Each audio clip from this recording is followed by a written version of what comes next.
They should have been dead. All of them. When hardened cowboy Caleb Vance rode into that Wyoming blizzard, he expected to find nothing but frozen earth and silence. Instead, he discovered a half-dead woman clutching 3 newborn foals, left to die by a man who doesn't forgive witnesses. Now, the hunter is coming back to finish what he started, and Caleb's isolated ranch has become the last line between survival and slaughter. Stay with me until the very end of this story. Hit that like button and drop a comment with your city so I can see how far this tale travels across the world. The storm that should have killed them. The wind didn't howl in Wyoming, it screamed. Caleb Vance had lived through 43 winters in this unforgiving territory, and he'd learned to read the land's moods like a gambler reads tells. Tonight, the blizzard wasn't just angry, it was murderous. Snow came down in sheets so thick he couldn't see Iron's ears, and his scarred stallion was walking right beneath him. "Easy, boy," Caleb muttered, though the wind ripped his words away before they left his lips. His fingers, wrapped in worn leather gloves, barely felt the reins anymore. The cold had teeth tonight, the kind that bit down to bone and didn't let go. He should have been home hours ago, should have listened when the sky turned that peculiar shade of green-gray at noon. Should have known better than to check the northern fence line when every instinct in his weathered body screamed at him to stay put. But should have never kept a ranch running, and Caleb Vance wasn't the kind of man who left work undone. Iron snorted, his breath forming ice crystals that vanished into the white chaos.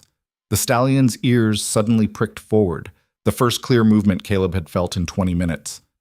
Iron had been through range wars, grizzly charges, and a barn fire that left scars along his flanks like battle stripes. When he stopped dead in his tracks, you listened. "What is it?" Caleb leaned forward, squinting against the wind. Nothing but white. White above, white below, white in every direction. That didn't matter because they all looked the same. Then Iron took 3 steps to the left, unprompted, and Caleb saw it. At first, his mind refused to process what his eyes reported. A dark shape, barely distinguishable from the snow-covered rocks. Too small to be a cow. Wrong shape for a deer, and something else. Movement, faint but unmistakable, like a flag in the wind. "Jesus Christ," Caleb breathed, and this time the words weren't prayer, but shock. He dismounted before his brain caught up with his body. The snow came up past his knees, and each step was a battle against the wind that wanted to shove him backward, away from whatever lay ahead. Iron followed without being led, his massive body providing a windbreak that probably saved Caleb from being blown clean off the ridge. The shape materialized into horror. A woman. Young, maybe 25, curled on her side in the snow. Her lips were blue, her skin the color of old parchment. Ice crusted her eyelashes and matted her dark hair to her skull. She wore a canvas coat too thin for this weather, and her hands were wrapped around something Caleb couldn't quite see. He dropped to his knees beside her, yanking off his glove to press 2 fingers against her throat. For 3 heartbeats, he felt nothing. Then, there, faint, irregular, but present, a pulse. "Ma'am, can you hear me?" He shook her shoulder, not gently. Gentle didn't wake people this far gone. Her eyelids fluttered. Not much, but enough. That's when he saw what she'd been protecting. 3 foals. Newborns, still wet with birth fluids that were freezing to their coats. They were piled against her chest, tucked inside her open coat. 2 were completely still. The third was shaking, tiny, pathetic tremors that wouldn't last much longer. Caleb's mind raced through impossible mathematics. 3 newborns, 1 woman, a blizzard that had been raging for hours. The nearest ranch was 15 miles south. The nearest town was 40 miles east. Nobody traveled in this weather. Nobody survived giving birth in it. And yet... "Iron," Caleb said, and the stallion immediately moved closer, lowering himself without being asked. They'd done this before. Rescued calves, pulled riders from quicksand, even dragged a wounded soldier off a battlefield down in Texas, years ago when Caleb had been a different man with a different life. But never anything like this. Caleb worked fast. He pulled the woman's coat closed around the foals, then lifted her, careful of her neck, conscious that she might have injuries he couldn't see. She weighed almost nothing. He could feel every rib through the frozen canvas. Getting her onto Iron was complicated by the foals.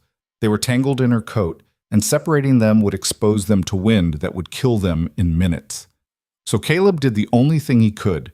He climbed up behind her, wedging her against his chest, and wrapped his own coat around the whole bundle. "Home," he told Iron, "fast as you can without killing us."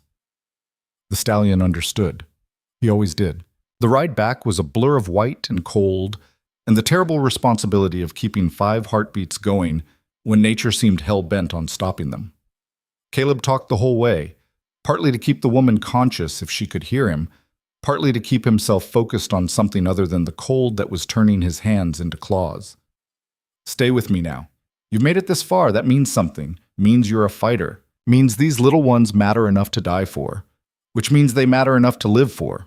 We're almost there. Just a little farther." He didn't know if any of it was true. The blizzard erased landmarks, turned familiar terrain into alien landscape. For all he knew, they were riding in circles. But Iron's gait never faltered, and Caleb had learned long ago to trust his horse's sense of direction over his own. When the dark shape of his ranch house finally emerged from the white, Caleb felt something in his chest unclench. Not relief. He wasn't fool enough for relief yet, but possibility. He half fell from Iron's back, dragging the woman and foals with him. No time for gentleness now. He kicked open his front door, never locked it, what was the point out here, and staggered into the blessed stillness of his home. The fire had burned down to coals, but the house was still warm. Warm enough. He laid the woman on the floor in front of the fireplace and went to work. First, the foals. He'd birthed enough horses to know what needed doing. 2 of them were gone. He could see it in the stillness of their small bodies, the way their heads lolled when he touched them. But the third, the one who'd been shaking, still had fight left. Caleb grabbed every blanket he owned and created a nest near the fire. He laid the living foal in it, then stoked the flames until the fireplace roared with heat. The foal's breathing was shallow, rapid. Not good, but not dead. Now the woman. Her clothes were frozen to her skin in places. Caleb cut them away with his knife, trying not to think about propriety or modesty or any of the things his mother had taught him mattered. Out here, those rules didn't apply. Out here, there was only one rule: survive. She was covered in scratches and bruises, older ones, already purple and yellow, and newer ones, fresh from whatever hell she'd been through tonight. Her feet were bare in this weather, and black with frostbite. "What happened to you?" Caleb muttered as he worked. More blankets. A hot water bottle made from his canteen and the kettle he kept on the stove. He rubbed her hands and feet, knowing it would hurt like hell when she woke up, if she woke up, but knowing frostbite could cost her fingers and toes if he didn't. Her eyes opened. Not slowly, not the gradual flutter of someone waking from sleep. One moment they were closed, the next they were wide open and filled with terror. She tried to scream, but her throat produced only a cracked whisper. She tried to move, but her body wouldn't obey. Her eyes darted around the room. The fire, Caleb, the foal in its nest, and something like understanding flickered across her face. "Easy," Caleb said, holding his hands up. "You're safe. You're in my house. I found you in the storm." Her lips moved. It took 3 tries before sound came out. "The babies. One's alive, fighting hard. The other 2 didn't make it. I'm sorry." Tears streaked down her temples, disappearing into her hair. She tried to sit up, and Caleb gently pushed her back down. "You need to stay still. You're hypothermic. Frostbite on your feet. You need to warm up slow or your heart might stop." "They killed them," she whispered. "Killed Papa. Tried to kill all of them." Caleb's jaw tightened. "Who did?" But she was gone again, slipping back into unconsciousness. Her breathing evened out, still shallow, but regular. Her pulse was stronger than it had been. Caleb sat back on his heels and looked at what he'd brought into his home. A half-dead woman with no shoes and old bruises. A newborn foal that should have been impossible. Horses didn't give birth in blizzards, didn't survive the cold. And a story that started with, "They killed them." In the frontier, nothing good ever started with those words. He stood, his knees cracking, and walked to the window. The blizzard still raged outside, turning the world into a snow globe from hell. Nobody would be traveling tonight. Nobody could. Which meant whoever had done this to her, whoever had left her and 3 newborns to die, they thought the storm would finish their work for them. They thought the evidence would be buried under 6 feet of snow and not found until spring. They didn't know Caleb Vance. He checked on the foal again. Still breathing, still fighting. Its coat was starting to dry, revealing the most unusual coloring he'd ever seen, silver white with blue undertones like moonlight on snow. Not an albino. Something else. Something rare. The woman murmured in her sleep, words too quiet to catch. Caleb added another log to the fire and settled into his chair with his rifle across his lap. Because if they thought she was dead and found out she wasn't, they'd come back to finish the job. And when they did, they'd find more than a storm waiting for them. 2 days later. The blizzard broke on the third morning, leaving behind a world transformed. Snow covered everything, the fences, the barn, the water trough, turning Caleb's ranch into something from a painting, beautiful and deadly in equal measure. Inside, the woman was awake. Her name was Lena Crow, and she told her story in pieces, as if speaking it all at once might break something inside her that was barely holding together. "My father bred horses," she said, her voice still hoarse. She sat wrapped in blankets near the fire, her bandaged feet propped on a stool. Special horses. Spirit horses, he called them. Said they came from a bloodline older than the territory itself. Caleb had heard stories. Every cowboy had. Horses that could run forever without tiring. Horses that could sense danger before it appeared. Horses worth more than gold because they couldn't be broken, only partnered with. "I've seen men chase legends before," Caleb said. "Usually ends with them chasing nothing." These weren't legends. Lena's eyes fixed on the foal, who was now strong enough to stand on wobbly legs. "That's one of them. One of the last 3 born from my father's best mare." 3 foals from one mare? Triplets. Rare, but it happens. Her voice cracked. "Papa said it was a blessing. I think it was a curse." The story came out like a wound being cleaned, painful, necessary, impossible to stop once it started.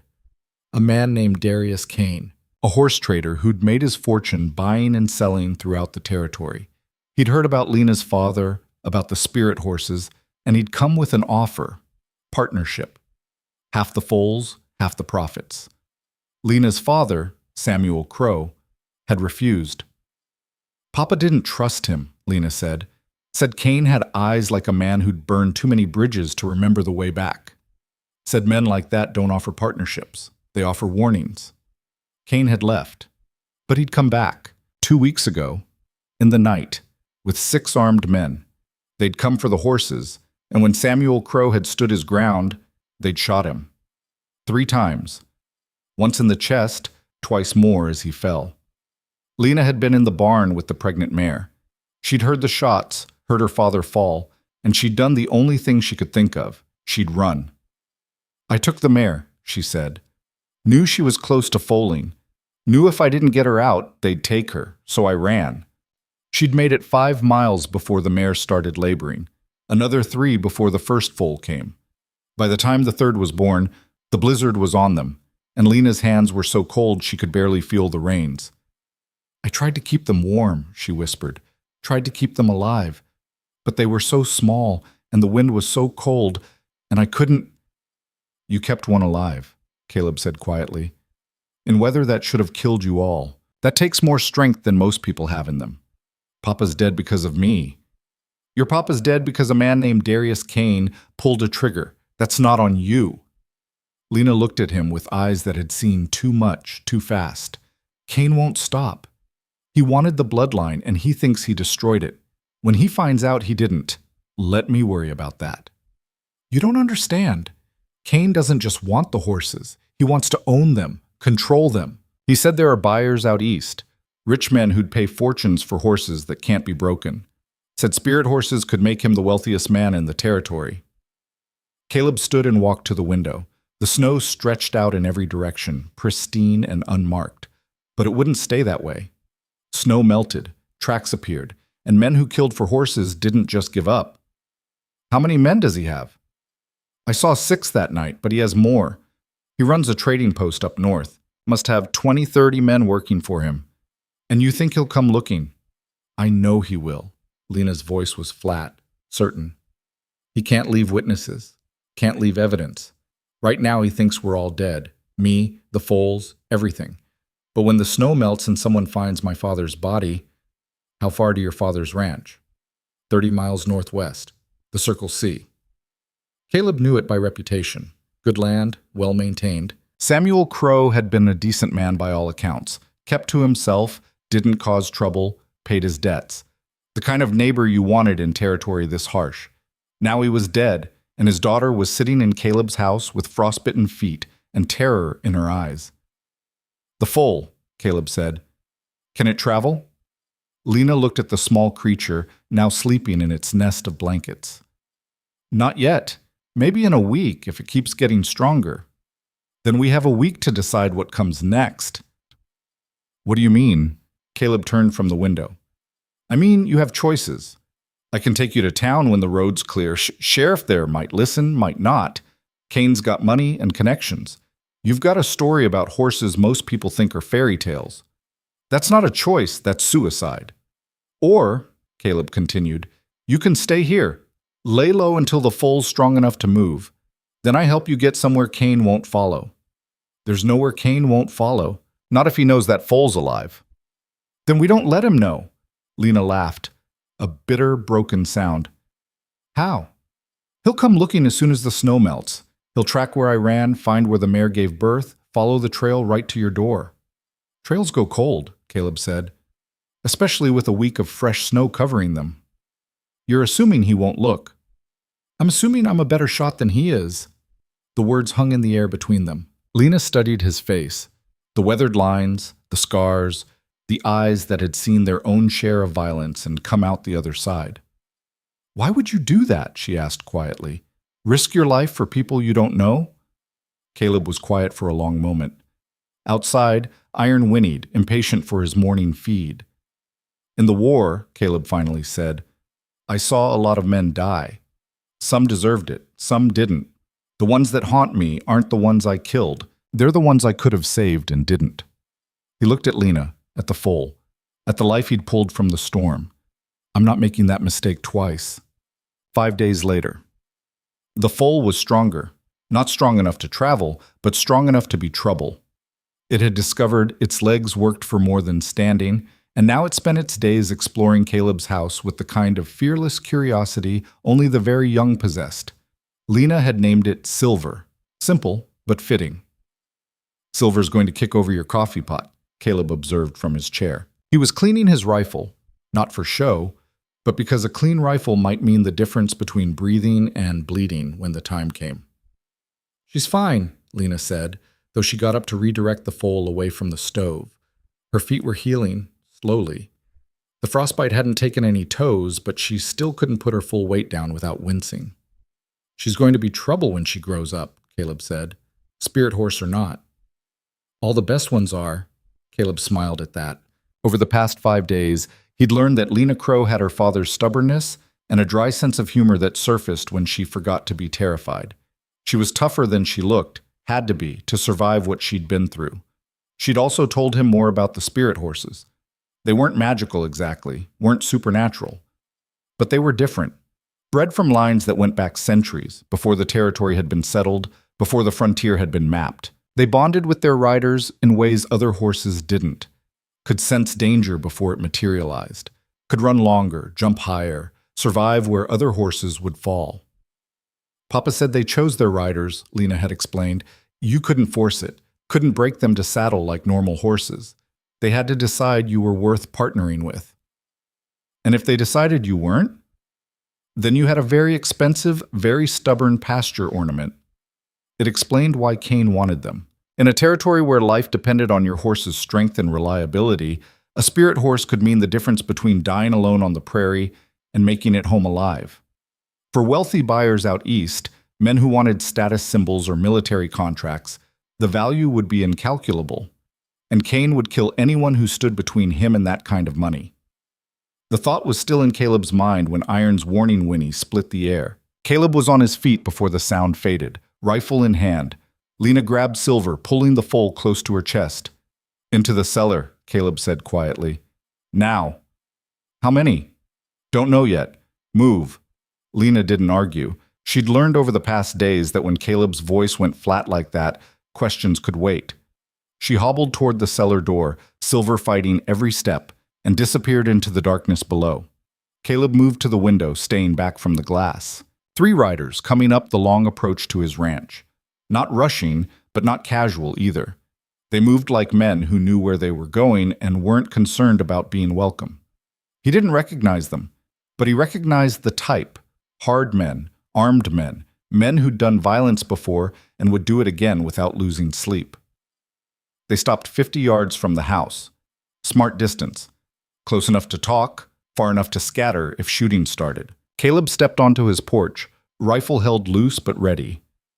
"Help you, gentlemen?" The man in front was lean, with a scar that ran from his temple to his jaw. He smiled, but it didn't reach his eyes. "Looking for someone?" the man said. His voice carried that flat effect some men got after they'd killed enough times that it stopped meaning anything. "Young woman. Might have come through during the storm." "Storm was 5 days ago. Haven't seen anyone." "See, that's interesting." The scarred man leaned forward in his saddle. "Because we tracked her this direction. Her and a horse. Trail went cold around here. Figured the snow got her." "Probably did. Storm killed plenty." "Probably," the man agreed. "But my employer, he likes to be sure. You mind if we look around?" It wasn't a question. Not really. Caleb's thumb found the rifle's hammer. "I mind." The smile faded from the scarred man's face. "That's unfriendly." "So's asking to search a man's property without cause." "We've got cause. That woman stole valuable property. 3 horses. Very valuable. If she's here, we mean to take back what's ours. And if she's not, then we apologize for the inconvenience and leave you in peace." They were lying. Caleb could see it in the way the other 2 riders had positioned themselves. Flanking angles, hands near their guns. They hadn't come to look. They'd come to be certain, and the only way to be certain was to search every building, every corner, every hiding place. And if they found Lena, she'd disappear. Maybe quickly, with a bullet. Maybe slowly, after they'd made her tell them everything about her father's breeding program, about the bloodlines, about where the other horses might be hidden. "Afraid I can't help you," Caleb said. "Property's private. You want to search it? Come back with the sheriff and a warrant." The scarred man's hand drifted toward his holster. "Seems like you're being unreasonable. Seems like you're still on my land." For a long moment, nobody moved. The wind kicked up, sending snow devils swirling across the yard. Iron was in the barn, probably pawing the ground, sensing the tension. Silver was in the cellar, hopefully staying quiet. The scarred man nodded slowly. "All right, we'll go, but we'll be back. And next time we won't ask so nice. Next time I won't answer so nice." The 3 riders turned their horses and rode back the way they'd come. But they didn't ride far, just over the ridge, out of sight. Close enough to watch, close enough to wait. Caleb stayed on the porch until they were gone, then counted to 100 before moving. When he opened the cellar door, Lena was sitting on the stairs, Silver's head in her lap, her face pale. "They're going to come back," she said. "I know. Tonight, maybe tomorrow, but soon." "I know. You should have let them search, told them I wasn't here. They would have left." Caleb looked at her, at this woman who'd survived a blizzard and murder and loss, who'd kept fighting when any sane person would have given up, who was sitting in his cellar preparing to run again because men with guns wanted what she protected. "They wouldn't have left," he said quietly. "Men like that don't leave loose ends. They would have searched. And when they didn't find you, they would have burned my ranch to make sure I wasn't hiding you, and then they would have killed me because I'd seen their faces." "So what do we do?" Caleb helped her to her feet. "We prepare, because when they come back, they won't be asking questions." Nightfall. Caleb had been in range wars before, had fought off cattle thieves and claimed jumpers and desperate men who thought taking what wasn't theirs was easier than earning it honestly. He knew how to turn a ranch into a fortress, knew the difference between cover and concealment, knew where to place defenses so that any approach became a killing field. But he'd always had time before. Days to prepare. Weeks, sometimes. Now he had hours. He started with the obvious vulnerabilities. The barn was too far from the house, 40 yards of open ground. If shooting started, that distance might as well be a mile. He brought Iron into the house, which the stallion tolerated with the weary patience of a horse who'd seen stranger things. "This is insane," Lena said, watching 1,000 pounds of horse navigate around furniture. "Iron's worth more in a fight than another rifle," Caleb replied. He was moving supplies now: ammunition, water, food that wouldn't spoil, everything into the house, everything within reach. "And if they burn the barn, I'm not losing him." He checked his weapons. 3 rifles, 2 pistols, a shotgun his father had carried in the Mexican War. All cleaned, all loaded, all positioned where he could reach them without thinking. "You've done this before," Lena observed. "Not like this, but close enough." "What happened?" Caleb was quiet for a moment, loading shells into the shotgun. "Texas, 10 years ago. Cattle operation up north tried to run us off our land. Said we were squatting on their territory. Never mind we had legal claim. They came with 20 men. "What did you do?" "Killed 8 of them the first night. Rest decided legal claim was worth respecting after all." Lena absorbed this. "How many men did you have?" "Just me and my brother." "And your brother?" The way Caleb's hand stilled on the shotgun told her everything she needed to know. "I'm sorry," she said quietly. "Don't be. He died doing what he chose to do, same as I'll die if it comes to that tonight." He looked at her. "But you won't. That's the deal. You and Silver stay in the cellar. You hear shooting, you stay down. You hear silence for more than an hour, you run. There's a mare in the barn, saddled and ready. You take her, you ride south. You don't stop until you hit Fort Collins. I'm not leaving you to die for me. You're not leaving me to die. You're making sure this meant something." He pressed a pistol into her hand. "You know how to use this?" "Papa taught me." "Good. 6 shots. Make them count if you have to." He turned back to his preparations, but Lena caught his arm. "Caleb, why are you doing this? And don't give me that speech about the war and saving people. There's more to it than that." Caleb looked at her, really looked at her, the way he hadn't let himself since he'd pulled her from the storm. Young, determined, fierce in the way survivors were fierce, protecting something that mattered more than her own life. "My brother and I," he said slowly, "we had a ranch. Good land, good water, good life. And when those cattlemen came, I wanted to run. Wanted to sell, take the money, start over somewhere easier. My brother said no. Said some things were worth fighting for, even if the fight killed you." "And he was right?" "He was right. But I was a coward about it. Spent the first 2 days of that siege thinking about how to escape instead of how to win. My brother died because I hesitated, because I wasn't committed to the fight until it was too late to save him." Caleb met her eyes. "I'm not hesitating this time." Before Lena could respond, Iron's ears pricked forward. A moment later, Caleb heard it too. Hoofbeats, multiple horses, coming fast. "Cellar," he said. "Now." This time, she didn't argue. The siege begins. They came at full dark, which told Caleb they were professionals. Amateurs attacked at dusk when they could still see but thought the darkness gave them cover. Professionals waited until true night when they knew the territory and their target didn't. But Caleb knew his territory, knew every fence post, every rock, every dip in the ground. He'd walked this land in darkness plenty of times, checking on nervous mares or hunting the wolves that sometimes came down from the mountains. The riders stopped at the ridge, the same place they'd stopped earlier. Caleb counted 8 of them now, maybe more in the darkness. They'd brought reinforcements.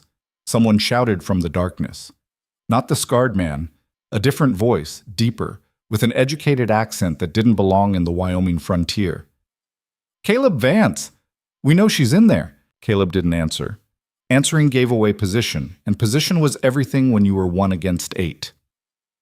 "We don't want trouble with you," the voice continued. "Just send out the woman and the foal, and we'll leave. You have my word." The word of a murderer.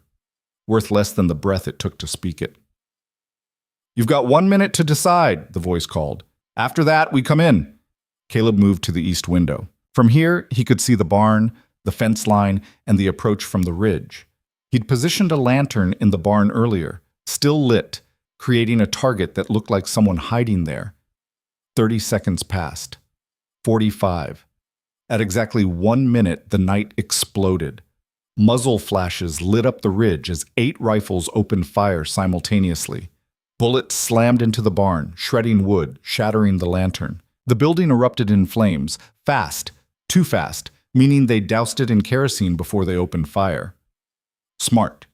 Cut off the escape route, force everyone into the house, then burn that too. But Caleb wasn't in the barn. He waited until they'd emptied their first volley, waited until they were reloading, and then he fired. The rifle shot cracked across the night, and one of the shadows on the ridge jerked backward out of his saddle. The others scattered, diving for cover, their horses screaming and bolting. Caleb moved immediately, crossing to the north window. Fired again. Another shadow fell. Now they knew. Knew he wasn't in the barn, knew he could shoot, knew this wasn't going to be easy. The return fire was immediate and concentrated. Bullets punched through his windows, through his walls, through the door. Glass exploded inward. Wood splintered. One round passed so close to Caleb's head he felt the air split. But he'd built this house well, with thick logs and good foundations. It would take more than rifle fire to bring it down. He reloaded and fired again. Missed this time. They'd learned to move unpredictably, but the message was clear. Every approach to this house would cost blood. "Burn 'em out," someone shouted. Caleb had expected this. He'd expected it so thoroughly that he'd spent the afternoon digging a trench around his house and filling it with water from his well. Not much, not enough to stop a determined fire, but enough to slow it down, to buy time. 2 riders broke from cover, racing toward the house with torches. Caleb dropped one from his saddle before he'd covered 10 yards. The second made it closer, close enough to throw his torch onto the roof. Where it landed in the snow, Caleb hadn't bothered to clear. The torch sputtered and died. Someone cursed in the darkness. "Smart," the educated voice called out. "But you're still outnumbered, still trapped. You can't shoot us all before we get inside." Caleb didn't answer, just reloaded and waited. The next attack came from 3 sides at once, coordinated, professional. 2 men east, 2 west, 2 more providing covering fire from the ridge. They moved fast, using the darkness and the burning barn as cover. Caleb fired east, dropped 1 man, wounded another, switched to west, fired twice. 1 hit, 1 miss. The wounded man on the east side kept coming, limping but determined. He made it to the house, slammed against the door. Started kicking. Caleb was there in 3 strides. He didn't use the rifle, too long for close quarters. He used the shotgun. The blast tore through the door and the man behind it. The body fell backward into the snow. For a moment, everything was quiet. Then someone on the ridge started laughing, high, nervous, the laugh of a man who'd just watched a friend die and was trying not to think about it. "He's got a shotgun!" the voice screamed.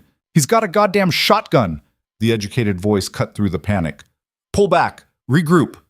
The remaining attackers retreated to the ridge, dragging their wounded with them. Caleb counted 4 men down. 2 dead. 2 wounded badly enough they were out of the fight. That left maybe 6 still active, including the one who kept shouting orders. The barn was fully engulfed now, flames reaching toward the sky. The light it cast was both blessing and curse. Caleb could see anyone approaching, but they could see him too. He used the lull to check on Lena. She was in the cellar, one hand on Silver, the other on the pistol he'd given her. Her eyes were wide but steady. "How many?" she asked. 4 down, 6 or 7 left. "They'll try again." "They will." "Can you hold them?" Caleb looked at his house. Windows shattered, door destroyed, walls riddled with bullet holes. The barn was gone. His winter feed was burning. His ranch, the life he'd built over 15 years, was being torn apart by men who wanted to kill a woman and steal a horse. "I can hold them," he said. "And if you can't, then I make sure they don't get what they came for." He meant it. If it came down to it, if they breached the house, if defeat was inevitable, he'd make sure Lena and Silver had time to run. Whatever it cost. The educated voice called out again. "Mr. Vance, I think we've established you can shoot. I respect that. I respect a man who knows how to defend his property." Caleb moved to the window but didn't show himself. "My name is Darius Kane. You might have heard of me." Caleb had. Kane Trading Company. Biggest horse operation north of Denver. Rich, connected, ruthless. "The woman in your house is a thief," Kane continued. "She stole property that belonged to me. I'm simply trying to recover what's mine." She says you murdered her father, Caleb shouted back. Might as well let Cain know exactly what he was dealing with. Silence from the ridge. Then Cain laughed. Genuine amusement, as if Caleb had told a good joke. Her father refused a business proposition and threatened my men. I defended my interests. That's not murder, Mr. Vance. That's commerce. Commerce doesn't usually involve bullets. In this territory, it often does. Surely you understand that. Caleb did. He understood it perfectly. The frontier ran on violence, controlled and directed. The strong took from the weak, the smart took from the strong, and everyone else just tried to survive long enough to see another spring. I'm offering you a deal, Cain shouted. A fair deal. Walk away right now. I'll pay for the damage to your ranch. Hell, I'll buy you a new barn. You just step outside, put down your weapons, and we'll forget this ever happened. And the woman? That's between me and her, not your concern. I'm making it my concern. Another silence. When Cain spoke again, his voice had lost its friendly tone. Then you're a fool, Mr. Vance, a dead fool, but a fool nonetheless. The next attack came without warning. They'd moved during the conversation. Caleb realized it too late. While Cain kept him talking, the others had circled around, using the darkness and the burning barn as cover. They hit the north side simultaneously. 3 men, all at once, smashing through the already damaged wall with axes and brute force. Caleb spun, bringing up his rifle, but they were too close, too fast. One man tackled him, driving him backward into his table. Wood splintered. The rifle went flying. Caleb's elbow connected with something that crunched. The man screamed and fell away. But the other 2 were on him now, fists and boots, trying to pin him down. He'd been in enough brawls to know that getting pinned meant death. He twisted, broke free, grabbed the knife from his belt, buried it in the nearest man's thigh. The man howled and stumbled back. The 3rd man pulled a pistol. Caleb dove behind the overturned table as the shot rang out. Splinters exploded near his head. He came up with the shotgun, always kept it close, and fired without aiming. The man's chest opened up like a blooming flower. But more were coming. Caleb could hear them outside, shouting, coordinating. They'd breached the wall. The house wasn't a fortress anymore. It was a cage. And that's when Iron decided he'd had enough. The stallion erupted from the corner where he'd been standing, 1,600 pounds of muscle and fury. His front hooves came down on the man with the wounded thigh, crushing him into the floorboards with a sound like breaking pottery. Then Iron charged through the broken wall, into the night, straight at the men regrouping outside. Caleb heard screaming, heard hooves striking flesh, heard Cain shouting orders that nobody followed because Iron wasn't just attacking. He was hunting, targeting each man with the precision of something that had been in battles before and knew how to win them. Caleb used the chaos to reload. He moved to the broken wall, rifle ready, and saw a scene from hell. The barn burning, bodies in the snow. And Iron, silhouetted against the flames, standing over a man who wasn't moving while 2 others ran for their lives toward the ridge. Cain's educated voice cut through the night, but there was panic in it now. Fall back to the horses. They retreated, what was left of them. Maybe 3 men, maybe 4. Cain's voice kept shouting orders, but the words were lost in the sound of hooves and fear. Iron returned to the house, sides heaving, blood on his hooves that wasn't his own. He looked at Caleb with eyes that said, "They hurt my home," and Caleb understood completely. "Good boy," Caleb said quietly. "Good boy." He checked the house. 3 more bodies, the men who'd breached the wall. One was still breathing, but barely. Caleb knelt beside him. "How many came tonight?" The man's eyes were glazed. 12. Started with 12. How many are left? Cain, 3 others, had enough. Pulling back. They coming back? The man laughed, wet, painful. Not tonight. You're crazy. You and that devil horse? Then he was gone. Caleb stood slowly. His ribs hurt where he'd been hit. His knuckles were bleeding. His house looked like a war zone, which was fitting because that's what it had been. But he was alive. Iron was alive. And in the cellar, Lena and Silver were still breathing. He opened the cellar door. "It's over, for now." Well, Lena emerged, pale but composed. She looked at the bodies, the destruction, the blood, and her expression never changed. "Did we win?" she asked. Caleb looked out at the burning barn, at the bodies in the snow, at his ranch that would never be the same. "We survived," he said. "In this territory, that's the same thing." But even as he said it, Caleb knew the truth. Cain had pulled back, but he hadn't given up. Men like that didn't give up. They regrouped. They reinforced. They came back harder. And next time they'd know what they were facing. Next time they'd be ready. The first light of dawn came cold and unforgiving, turning the snow-covered carnage into something almost beautiful. Almost. Caleb stood on what remained of his porch, a cup of bitter coffee in his hands that had gone lukewarm while he counted the cost. 7 bodies lay scattered across his property like dark seeds planted in white earth. The barn was nothing but blackened timbers and ash, still smoking despite the snow. His fence line was destroyed in 3 places. The north wall of his house gaped open like a wound, letting in wind that no amount of boarding would completely stop. 15 years of work. Gone in one night. "We need to bury them," Lena said from behind him. She'd come up from the cellar an hour ago, moving stiffly on her healing feet, and hadn't spoken since. Now her voice was flat, empty of everything except exhaustion. "Ground's frozen," Caleb replied. 6 inches down, it's hard as granite. We'd need dynamite to dig graves deep enough." "Then what do we do with them?" Caleb drained the last of his coffee. It tasted like iron and smoke. "Drag them into the burned barn. Let Cain come back for his dead if he wants them." It was harsh, but the frontier didn't allow for gentleness. The men lying in the snow had come to murder Lena and steal silver. They'd tried to burn Caleb alive in his own home. Whatever dignity they'd possessed, they'd surrendered the moment they'd pulled their triggers. Together, they worked in silence. Caleb took the heavy bodies. Lena helped where she could despite her injured feet. Iron watched from near the house, his ears flicking at every sound, still ready for battle. By the time the sun cleared the eastern ridge, all 7 corpses were piled in what remained of the barn, covered with a tarp Caleb had salvaged from the wreckage. "Cain will know," Lena said as they walked back to the house. "He'll see this and know we killed his men." "He already knows. He was here."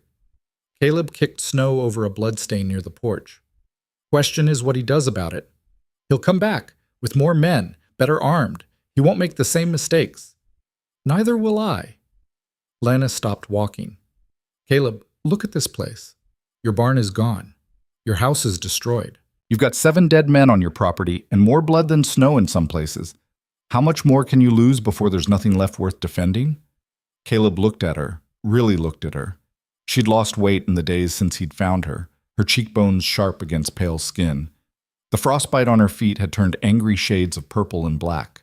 Her father was dead, her home was gone, and she was standing in the ruins of someone else's ranch asking the one question that mattered. "When do you know you've lost?" "My brother used to say the same thing," Caleb said quietly. "During that siege in Texas, he'd look at our burned fields and dead cattle and say, 'How much more can we take?' And I never had a good answer for him." "What did you tell him?" "I told him we'd know when we couldn't take any more. Until then, we keep fighting." "And when he died?" Caleb's jaw tightened. "Then I learned the answer. You can take everything. Everything except the one thing that matters most. And if you're still breathing after that's gone, then you've already lost the fight that mattered." He turned to face her fully. "You asked me why I'm doing this. It's because I know what you're protecting. I've seen how you look at that foal, heard how you talk about your father. You're not fighting for a horse, Lena. You're fighting for the last piece of your family, the last thing Cain can't take unless you let him." Lena's eyes glistened, but she didn't cry. "And what are you fighting for?" "The chance to get it right this time." Before she could respond, Iron's warning whinny cut through the morning air. Both of them turned, hands moving toward weapons, expecting to see riders on the ridge. Instead, they saw a lone figure on foot, walking up the road with his hands raised high. He was older, maybe 60, with a marshal's badge catching the sunlight on his chest. "Hold your fire, Vance," the man called out. "It's Marshal Webb from town. I'm coming in slow and peaceful." Caleb didn't lower his rifle. "You're a long way from town, Marshal." "Got a good reason for it." Webb kept his hands high, moving carefully through the snow. He stopped 30 feet from the house, well out of comfortable shooting range but close enough to talk. Heard there was trouble out here. Came to see if anyone needed help. You're about 12 hours too late for help. Webb's eyes traveled across the destruction. The burned barn, the bullet-riddled house, the blood in the snow. His weathered face showed no surprise, just the weary resignation of a man who'd seen this kind of violence before. Kane's men? He asked. You know about Kane? Everyone knows about Kane. Man runs half the territory's horse trade. Got connections in Denver, friends in the territorial government. He's got enough money to buy trouble and enough sense to make it legal. Webb lowered his hand slowly. Mind if I come closer? My old bones don't like shouting. Caleb hesitated, then nodded. Webb approached, his boots crunching in the snow. Up close, he looked older than 60, maybe 70, with a face like dried leather and eyes that had seen too much to be shocked by anything. 7 dead men in my barn, Caleb said. All of them came at me in the night, all of them armed. I've got witnesses if you need them. I believe you. Webb glanced at Lena, his expression softening slightly. You must be Samuel Crow's daughter. I'm sorry about your father. He was a good man. You knew him? Lena's voice was cautious. Met him twice. Bought a horse from him years back. Fair dealer, honest prices. When word came that he'd been killed, I tried to investigate. Kane said it was self-defense. Said Samuel pulled a gun during a business dispute. That's a lie, Lena said, her voice shaking with anger. Kane and his men murdered my father in cold blood. Shot him 3 times while he was unarmed. I was there. I saw it happen. Webb's expression didn't change. I believe you.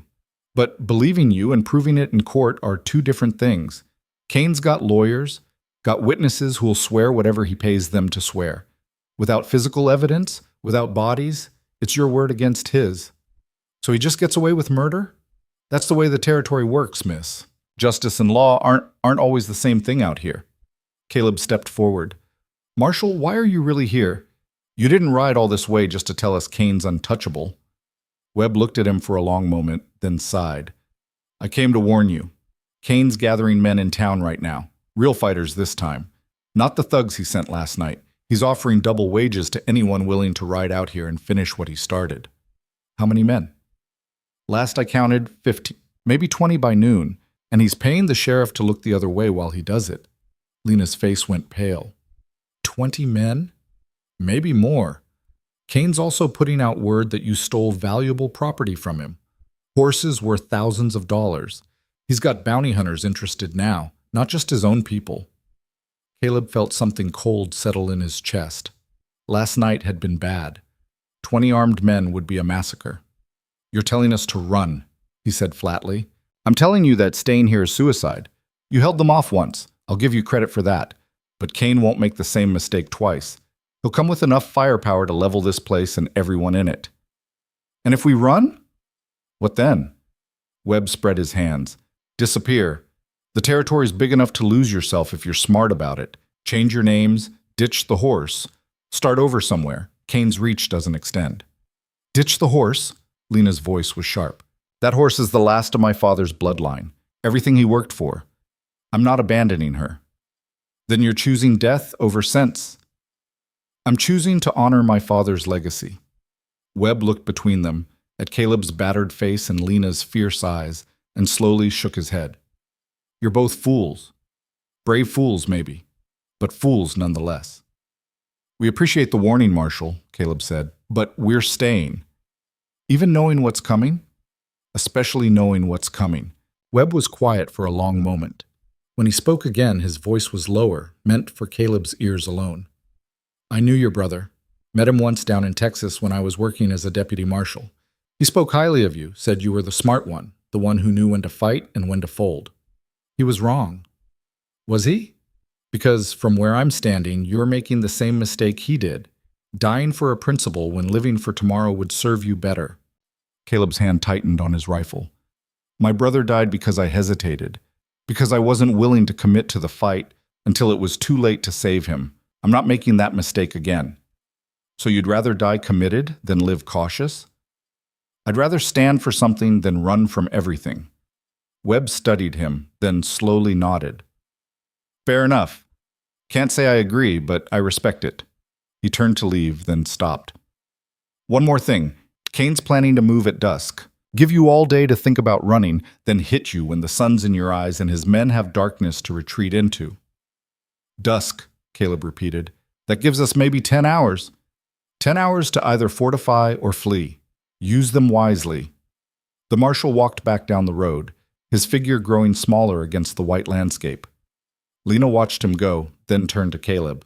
He's right, you know. Staying here is suicide. Then we'd better make sure it's expensive suicide, the kind Cain remembers every time he looks in a mirror. They spent the next hours preparing. Caleb knew they couldn't win a straight fight against 20 men. That was simple mathematics. But they didn't need to win. They just needed to make the cost so high that Cain would lose more than he gained. First, they reinforced the house. Caleb tore down the interior walls that weren't load-bearing, creating clear sightlines and eliminating hiding places. He positioned furniture to create shooting positions. The overturned table near the south window, his bed frame near the north breach, anything heavy enough to stop a bullet. We need to think about escape routes, Lena said as she helped stack supplies. Silver followed her everywhere now, the foal's legs growing stronger each day. If they breach the house, we need a way out. The cellar has a tunnel, Caleb said. Dug it years ago in case of tornadoes. Comes out about 50 yards north, hidden by rocks. Not big enough for iron, but you and Silver could make it. I'm not running while you die. You are if I tell you to. That's not negotiable. Lena opened her mouth to argue, then closed it. She was smart enough to know some arguments couldn't be won with words. By noon, they'd done everything they could with the house. Caleb moved outside, studying the terrain with the eye of a man who understood that geography was often more important than ammunition. The ridge where Cain's men had positioned themselves last night was the obvious approach. High ground, good sight lines, easy to reinforce. But it was also predictable. Cain was smart enough to know Caleb would expect another attack from that direction. He'll split his forces, Caleb said, thinking aloud. Keep some on the ridge for suppressing fire, send the rest around the flanks. Try to surround the house before moving in. Can we stop that? No, not with 2 people and 1 horse, but we can make it painful. He spent the next hour setting traps. Nothing elaborate, just simple obstacles that would slow attackers and channel them into kill zones. Frozen ropes stretched at ankle height between fence posts.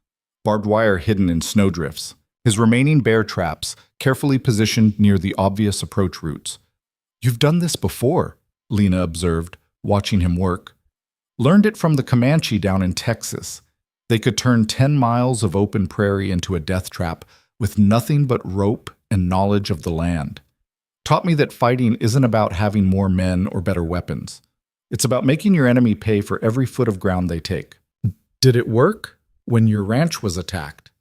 Caleb was quiet for a moment, adjusting a tripwire. We killed 8 men the first night, but they adapted, learned our patterns. By the 3rd night, they weren't falling for the same tricks. That's when my brother died, when they figured out our defenses and turned them against us.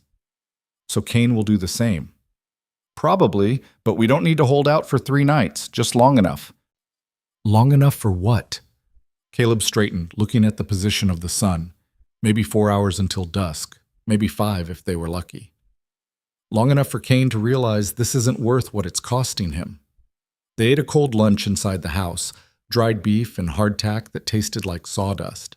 Silver nosed at Lena's plate, and she fed the foals small pieces of apple from their dwindling supplies. Iron stood near the broken north wall, his ears constantly moving, tracking sounds only he could hear. Tell me about the spirit horses, Caleb said. It was the first time he'd asked directly, and Lena looked surprised. Why? Because if I'm dying to protect one, I'd like to know what makes them special beyond being rare. Lena smiled faintly. My father could explain it better. He had this theory about bloodlines and breeding and traits that went back centuries. Most of it went over my head. Give me the version that doesn't. She was quiet for a moment, her hand absently stroking Silver's mane. You know how some horses just understand you, like they know what you're feeling before you do? I've had horses like that. Spirit horses are like that, but more. It's not training or luck. It's bred into them. They bond with people in ways other horses can't. My father said it was because they were bred for partnership, not servitude. The original breeders, whoever they were centuries ago, they didn't want horses they could break. They wanted horses that would choose to work with them, so they can't be broken to saddle. Not in the traditional sense. You can't force them to obey. But if they choose you, if they decide you're worth following, they'll do things other horses won't. Run longer, fight harder, sense danger before it appears. My father once told me about a spirit horse that carried its rider 3 days straight through hostile territory without food or water. When they finally reached safety, the rider collapsed. The horse stood over him for 2 more days, keeping predators away, until help arrived. Sounds like a story. It was a story. But my father swore it was true. Said he'd met the rider, seen the scars on the horse's flanks where it had fought off wolves. Caleb looked at Silver, who was now trying to eat Lena's bootlace. This one doesn't look particularly legendary. She's 3 weeks old. Give her time. Lena's expression softened.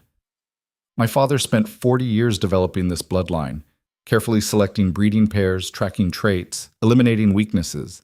He turned down offers from wealthy buyers, military contracts, government programs. Everyone wanted to own them, but Papa refused. Said the spirit horses weren't meant to be owned. They were meant to be partners. And Cain wants to change that.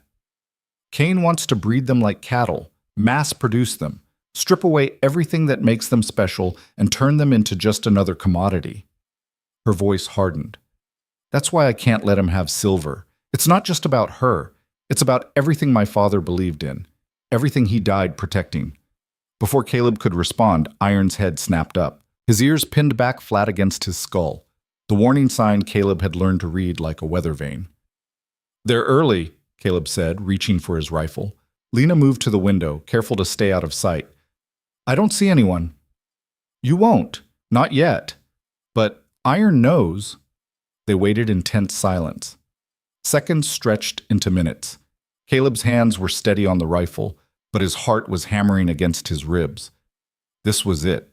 No more preparation, no more planning, just the fight, and whatever came after. Then he saw them. Not on the ridge this time. They came from the east, materializing out of the snow-covered terrain like ghosts. Spread out, moving carefully, rifles ready. Caleb counted them as they appeared, 8, 10, 12, more than he'd expected this early, more than the marshal had warned about. Southwest 2, Lena said quietly. At least 6. Caleb's stomach tightened. They were already surrounded. Cain had learned from last night, no frontal assault, no giving Caleb a single direction to defend. This time, they were coming from everywhere at once. Get Silver into the cellar, Caleb said. Now. Caleb, now, Lena. This is about to get bad. She didn't argue, just grabbed Silver's makeshift halter and led the protesting foal toward the cellar door. Iron watched them go, then turned his attention back to the approaching men. Caleb positioned himself at the south window, the one with the clearest view of the most attackers. His rifle was loaded, his pistol ready at his hip, the shotgun within arm's reach. Everything he'd learned in Texas, everything his brother had taught him, everything he'd survived. It all came down to the next few minutes. The men stopped just beyond effective rifle range. Smart. They'd learned that getting close to the house was suicide. Now they were going to try something different. One of them raised a white cloth tied to a stick, the universal sign for parley. Vance! The voice was educated, controlled, Cain himself. I'm offering you one last chance. Send out the woman and the horse, and I'll let you live. You have my word. Caleb didn't answer, didn't even consider answering. Cain's word was worth exactly as much as the white flag he was hiding behind. I have 20 armed men, Cain continued. You can't win this. You can barely survive it. Be reasonable. Reasonable. The word tasted like ash. Being reasonable meant surrendering Lena to a murderer and Silver to a life of captivity. Being reasonable meant spitting on Samuel Crow's grave and everything he'd died protecting. Being reasonable meant becoming the man Caleb had been in Texas, the one who'd hesitated while his brother bled out in the dirt. Your silence tells me everything I need to know. Cain's voice had lost its friendly tone. So be it. Remember, you chose this. The white flag came down, and hell opened up. 20 rifles firing simultaneously sounded like the end of the world. Bullets tore through the house from every direction, punching through walls, shattering what remained of the windows, turning the air itself into a lethal thing. Caleb dove behind the overturned table, felt impacts shuddering through the wood, heard iron screaming somewhere behind him. This wasn't like last night. Last night had been probing, testing. This was extermination. The firing lasted 30 seconds. When it stopped, Caleb's ears were ringing so badly he could barely hear. He risked a glance over the table and saw them advancing, not running, just walking forward with the confidence of men who knew they'd already won. He fired, dropped the closest man. The others scattered, diving for cover, and the advance stopped. But only for a moment. They came again, this time in coordinated pairs. One would fire while the other advanced, then they'd switch. Military tactics, professional execution. Kane hadn't just brought more men, he'd brought better ones. Caleb fired until his rifle was empty, then switched to his pistol. Each shot had to count. Each bullet had to make them pay. He hit 2 more men, wounded a third, but there were too many. For every one he dropped, 2 more appeared. The north wall exploded inward as someone threw a stick of dynamite. The blast threw Caleb backward, his ears screaming, his vision blurred. He tasted blood and smoke and defeat. Boots hit the floor, voices shouting, men pouring through the breach. Caleb raised his pistol, fired twice. 1 man fell. The other dove aside. Then iron was there. The stallion came from nowhere and everywhere at once, a force of nature condensed into muscle and fury. His hooves struck with the precision of a sledgehammer. His teeth tore like knives. Men screamed and fell and died. And for a moment, just a moment, Caleb thought they might actually survive this. Then he heard Lana scream. The cellar door was open. Someone had found it, forced it, and now men were pouring down into the darkness where she'd been hiding with Silver. Caleb ran.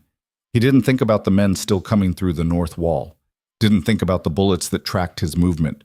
Just ran toward the cellar door, reloading his pistol as he moved. He reached the door as the first man emerged, dragging Lena by her hair. She was fighting, clawing at his hands, but her injured feet couldn't support her weight, and she kept falling. Caleb shot him in the face. The man dropped. Lena fell with him. Caleb grabbed her, pulled her up, but more men were coming up from the cellar. 3 of them, with Silver struggling between them. "The tunnel!" Lena gasped. "I couldn't reach it in time." Caleb fired into the cellar. 2 shots, 2 hits. The third man retreated back down the stairs. "Can you run?" Caleb asked. "I can try." "Then try. Out the back. There's a horse in what's left of the barn. Ride south and don't stop." "What about Silver?" "I'll get her. Just go." Lena looked at him with eyes that understood what he was really saying. This was goodbye. This was him staying behind so she could escape. This was the cost of survival. "Don't die," she said. "Wasn't planning on it."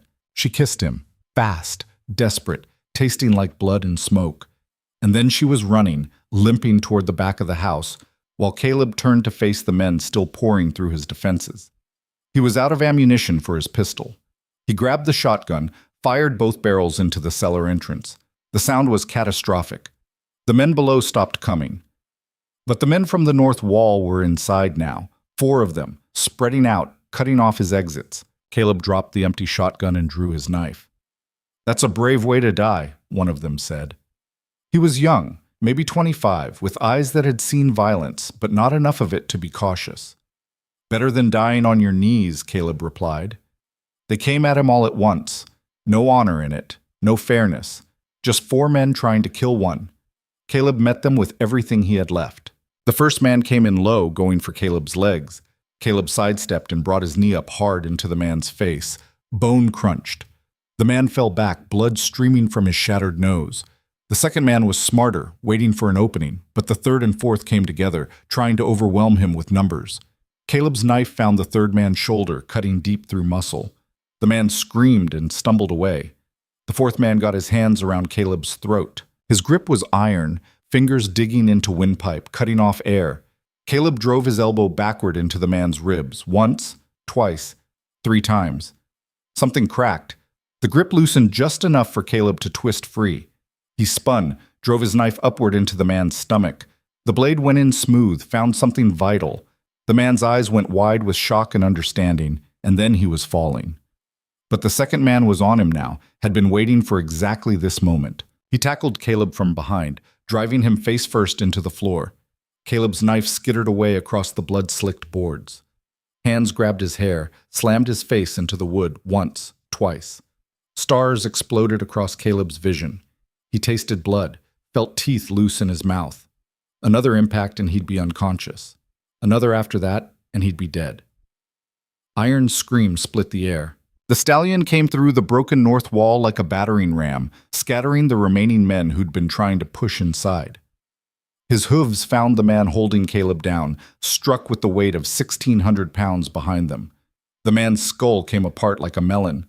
Caleb rolled away from the body, gasping for air. His vision swam. His head felt like it had been split open. But he was alive, and that meant he could still fight. He grabbed his knife from where it had fallen and pushed himself to his feet. The house was chaos. Smoke and screaming and the acrid smell of gunpowder. Men were still trying to force their way through the north breach, but Iron held that ground like a fortress, striking down anyone who came close enough. From the cellar, Caleb heard more shouting. They were bringing Silver up, had her haltered, and were dragging her despite her struggles. The foals' terrified whinnies cut through the battle noise like a blade. Caleb started toward them, but movement from the corner caught his eye. Kane himself was stepping through the shattered front door, a pistol in each hand, his educated face twisted with fury. "Enough!" Kane roared.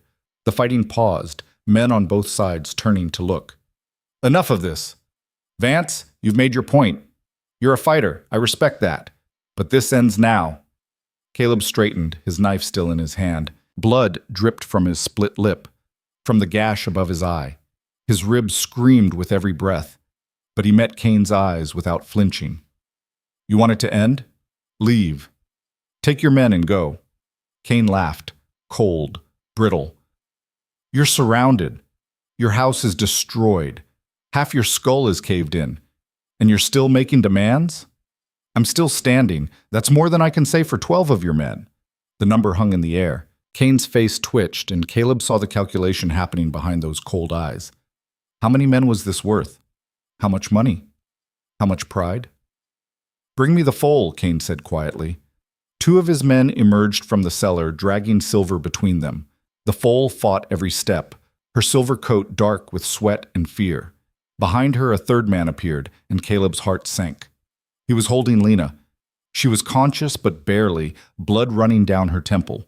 She'd never made it out. They'd caught her before she'd reached the barn. "Let her go," Caleb said. His voice was steady despite the rage building in his chest.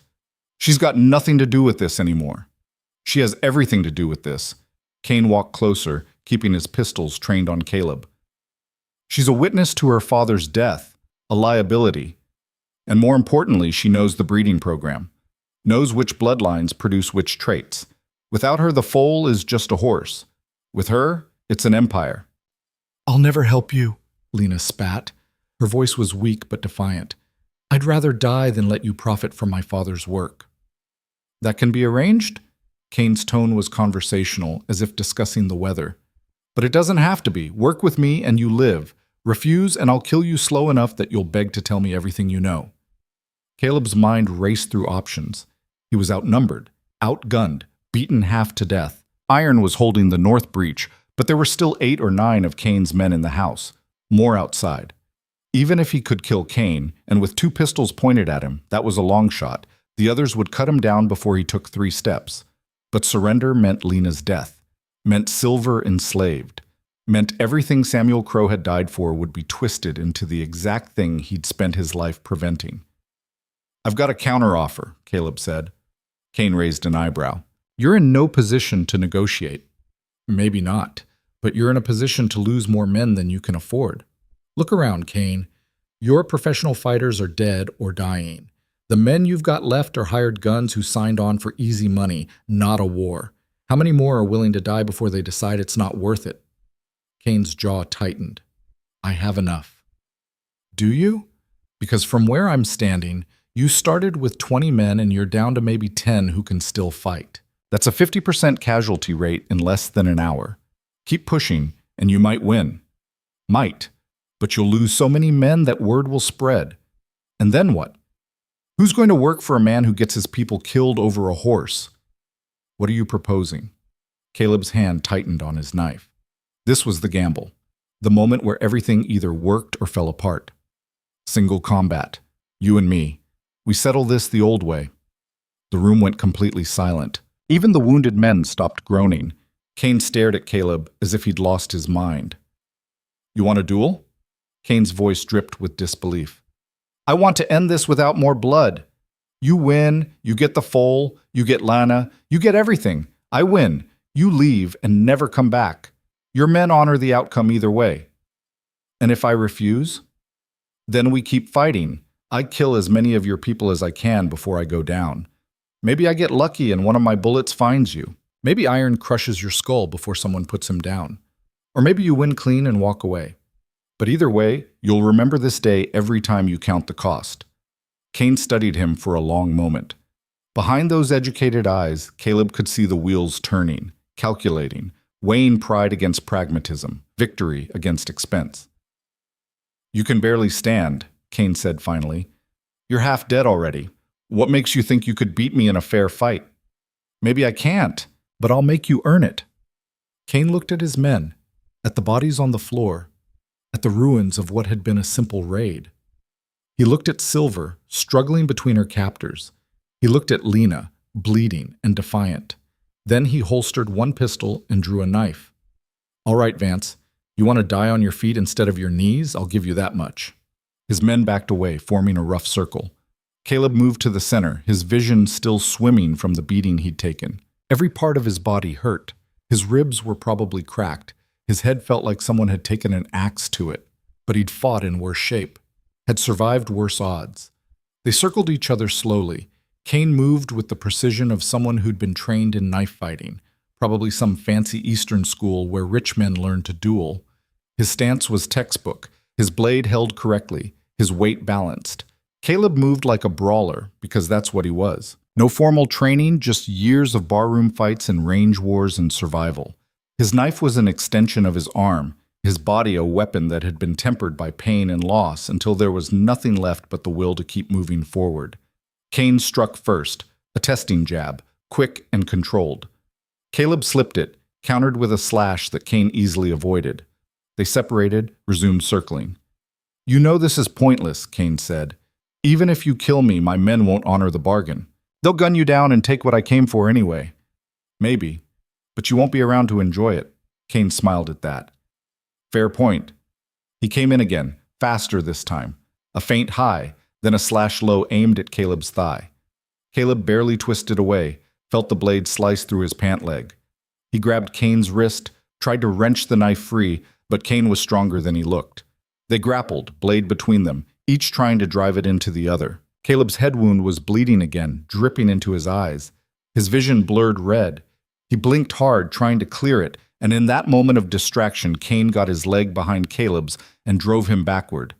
They hit the floor together. Caleb's already injured rib screamed in protest. Kane's knife came down toward his throat.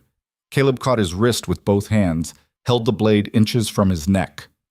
You should have run when you had the chance, Kane hissed. His face was inches away, close enough that Caleb could smell expensive tobacco and hate on his breath. Running's not in my nature. Caleb brought his knee up hard into Kane's groin. The man's eyes went wide.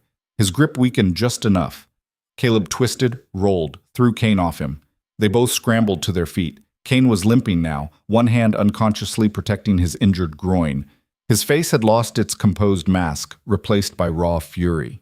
I'm going to enjoy killing you, Kane said. You're welcome to try. They came together again, and this time there was no strategy, no technique, just two men trying to kill each other with sharp metal and hate. Caleb felt Kane's blade slice across his shoulder, felt his own knife cut deep into Kane's side. Blood flowed freely from both of them, making the floor treacherous. Caleb's strength was fading. He could feel it draining out with every drop of blood, every labored breath. His vision was narrowing, darkness creeping in from the edges. He had maybe one more good move in him. Maybe. Kane sensed it too. He pressed forward, driving Caleb back toward the wall. Once he had him pinned, it would be over. Caleb let himself stumble, let Kane think he was beaten, let him come close, confident, ready for the killing blow. And then Caleb drove his knife upward with everything he had left. The blade punched through Kane's vest, through skin and muscle, found something vital. Kane's eyes went wide with shock. His knife clattered to the floor. His hands grabbed at Caleb's shoulders, not to attack anymore, just to hold himself upright. You, Cain coughed, and blood came up with the word. You were supposed to lose. Everyone thinks that, Caleb said quietly, right up until they don't. Cain's legs gave out. He slid down the wall, leaving a red smear behind him. His expensive clothes were ruined. His educated face was pale with approaching death.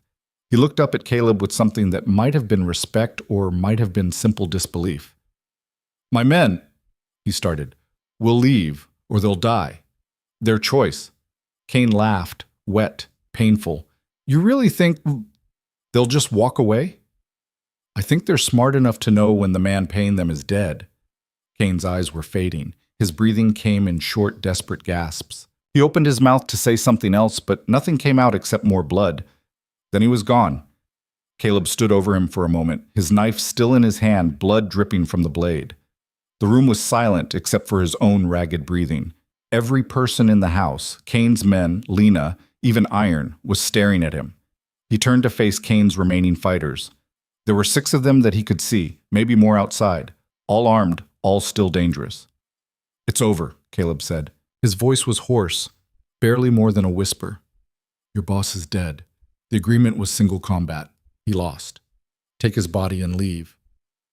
One of the men, the young one with cautious eyes, looked at the others, then at Cain's corpse, then back at Caleb. He's right, the young man said. Cain lost fair. Deal was the winner takes all. Cain's not around to pay us, another man argued. What's to stop us from taking what we came for anyway? Me, Caleb said simply. He didn't raise his voice, didn't need to. The bodies scattered around the room made the threat clear enough. And me, said a voice from the door. Marshal Webb stepped into the house, his rifle cradled in his arms. Behind him, Caleb could see at least a dozen more men, townspeople, ranchers, men who'd decided that maybe the law needed help after all. This fight's done, Webb said. Cain came here to commit murder and got what he deserved. Any of you want to continue his work? You'll answer to me, and every man in this territory who's tired of people like Cain making their own rules. The young man with cautious eyes made his decision. He holstered his pistol and raised his hands. We're leaving. No more blood today. The others followed his lead, slowly and reluctantly, but they followed. They collected Cain's body, gathered their wounded, and filed out of the house. Within 10 minutes, the only people left were Caleb, Lena, Iron, Silver, and Marshal Webb with his impromptu posse. Webb walked over to where Caleb was leaning against the wall, trying not to collapse. The marshal looked at the carnage, at the blood-soaked floor, at Caleb's battered face. You look like hell, Webb said. Feel worse. Cain's dead. His operation will fall apart without him. You won't have to worry about anyone else coming after the foal. Good. But you can't stay here. This place is destroyed. Winter's coming. You'll freeze before Christmas. Caleb looked around at what remained of his home. Webb was right. The barn was gone. The house was barely standing.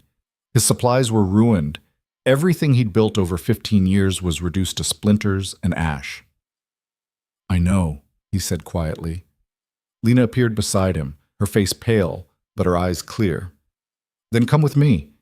Caleb looked at her. Where? My father's valley. The Circle C. It's where he raised the spirit horses. Good land, good water, good shelter. Big enough for all of us. Cain's men know where it is. Cain's men are scattered to the wind, and even if they come back, we'll be ready this time. She held out her hand. You saved my life, saved Silver, fought a war for something you didn't even believe in at first. The least I can do is offer you a home. Caleb looked at her hand, at the offer it represented. He'd spent 15 years on this ranch, building a life alone, keeping people at arm's length because getting close meant risking the kind of pain he'd felt when his brother died. But Lena wasn't asking him to forget that pain. She was asking him to risk it again, to choose connection over isolation, to build something new from the ashes of what they'd both lost. He took her hand. All right, he said. Let's go home. The journey to the Circle C took 3 days. They traveled slow, mindful of Lena's feet and Silver's strength. Marshal Webb and some of his men came along for the first day, making sure no remnants of Kane's operation tried anything stupid. After that, it was just Caleb, Lena, Iron, and Silver. The valley appeared on the afternoon of the third day, and Caleb understood immediately why Samuel Crow had chosen it. It was sheltered by mountains on three sides, with a river running through the center. Good grass, even in early winter. Stands of timber for building. Everything a rancher could want. The ranch house itself was modest but well built. It had clearly been searched, drawers pulled out, furniture overturned, but the structure was sound. Kane's men had been looking for valuables and left when they didn't find any. "This was Papa's office," Lena said, leading Caleb into a small room off the main house. The walls were covered in charts and diagrams, careful notations tracking bloodlines and breeding outcomes. He spent hours in here planning which horses to pair, tracking which foals showed promise. Caleb studied the charts. Even with his limited knowledge, he could see the care that had gone into them. Samuel Crow hadn't been chasing legend. He'd been conducting science, methodical and precise. "Can you continue his work?" Caleb asked. "I can try. I watched him for years, learned which traits matter, which pairings produce the best results. But it'll take time. Silver won't be ready to breed for at least 3 years, and I'll need more stock. Kane killed most of the other horses when he attacked. So we start small, rebuild slow, do it right." Lena looked at him with something like hope in her eyes. "You really mean that? You're staying?" "I'm staying." "Why? You don't owe me anything. You could take your horse and ride out tomorrow, start fresh somewhere else." Caleb was quiet for a moment, looking out the window at the valley, at the river cutting through snow-covered meadows, at the mountains standing guard against the sky. "My brother used to say that a man's legacy isn't what he builds," Caleb said slowly. "It's what he protects. I spent 15 years building a ranch, and it's gone, burned to ash in one night. But what we protected, you, Silver, your father's work, that's still here, still worth something." He turned to face her. "Maybe that's the legacy worth having." Lena stepped closer. "You know this won't be easy. We're starting from almost nothing. No money, limited stock, a ranch that needs rebuilding. It could take years before we see any success." "Good thing I'm stubborn." She smiled at that, the first real smile he'd seen from her since he'd pulled her from the blizzard. It transformed her face, made her look younger, less haunted by loss. "Then I guess we'd better get started." They worked through the rest of the winter, preparing the valley for spring. Caleb repaired fences and buildings, using timber from the surrounding forest. Lena sorted through her father's notes, creating a plan for rebuilding the breeding program. Iron and Silver grazed together in the meadow, the massive stallion and the delicate foal forming an unlikely partnership. Word spread slowly through the territory. The story of how Caleb Vance had held off 20 men and killed Darius Kane in single combat became the kind of legend cowboys told over campfires. Some of it was true. Most of it was exaggerated. But the core remained accurate. A man had stood against impossible odds to protect something that mattered. By the time spring arrived, bringing green to the valley and new life to the land, they'd made real progress. The ranch house was whole again. The corrals were repaired. Lena had traded some of her father's old tack for 2 pregnant mares with decent bloodlines. Not spirit horses, but good stock that could strengthen the program over time. Caleb was mending a fence one morning when he heard hoofbeats. His hand went automatically to his rifle, old instincts dying hard. But it was just Marshall Webb, riding up the valley road alone. "Marshall," Caleb said, setting down his tools. "Didn't expect to see you out here." Webb dismounted, looking around at the repaired buildings with approval. "Came to check on you, make sure you hadn't been murdered in your sleep by Kane's remaining associates. They all scattered after he died." "Haven't seen any trouble." "Good, that's good." Webb pulled an envelope from his coat. "Actually, I came for another reason. This arrived in town last week. Letter from the territorial governor." Caleb took the envelope warily. In his experience, letters from government officials rarely brought good news. He opened it, read quickly, then read it again to make sure he'd understood correctly. "They're offering me a patent for the valley," he said slowly. "Official land grant, 2,000 acres. Governor heard about what happened. Decided that a man willing to fight off an army to protect his neighbor's property deserves recognition. He's granting you legal title to the Circle C, provided you maintain the ranch and continue Samuel Crow's breeding program. Why would he do that? Webb smiled. Because the governor's a smart man.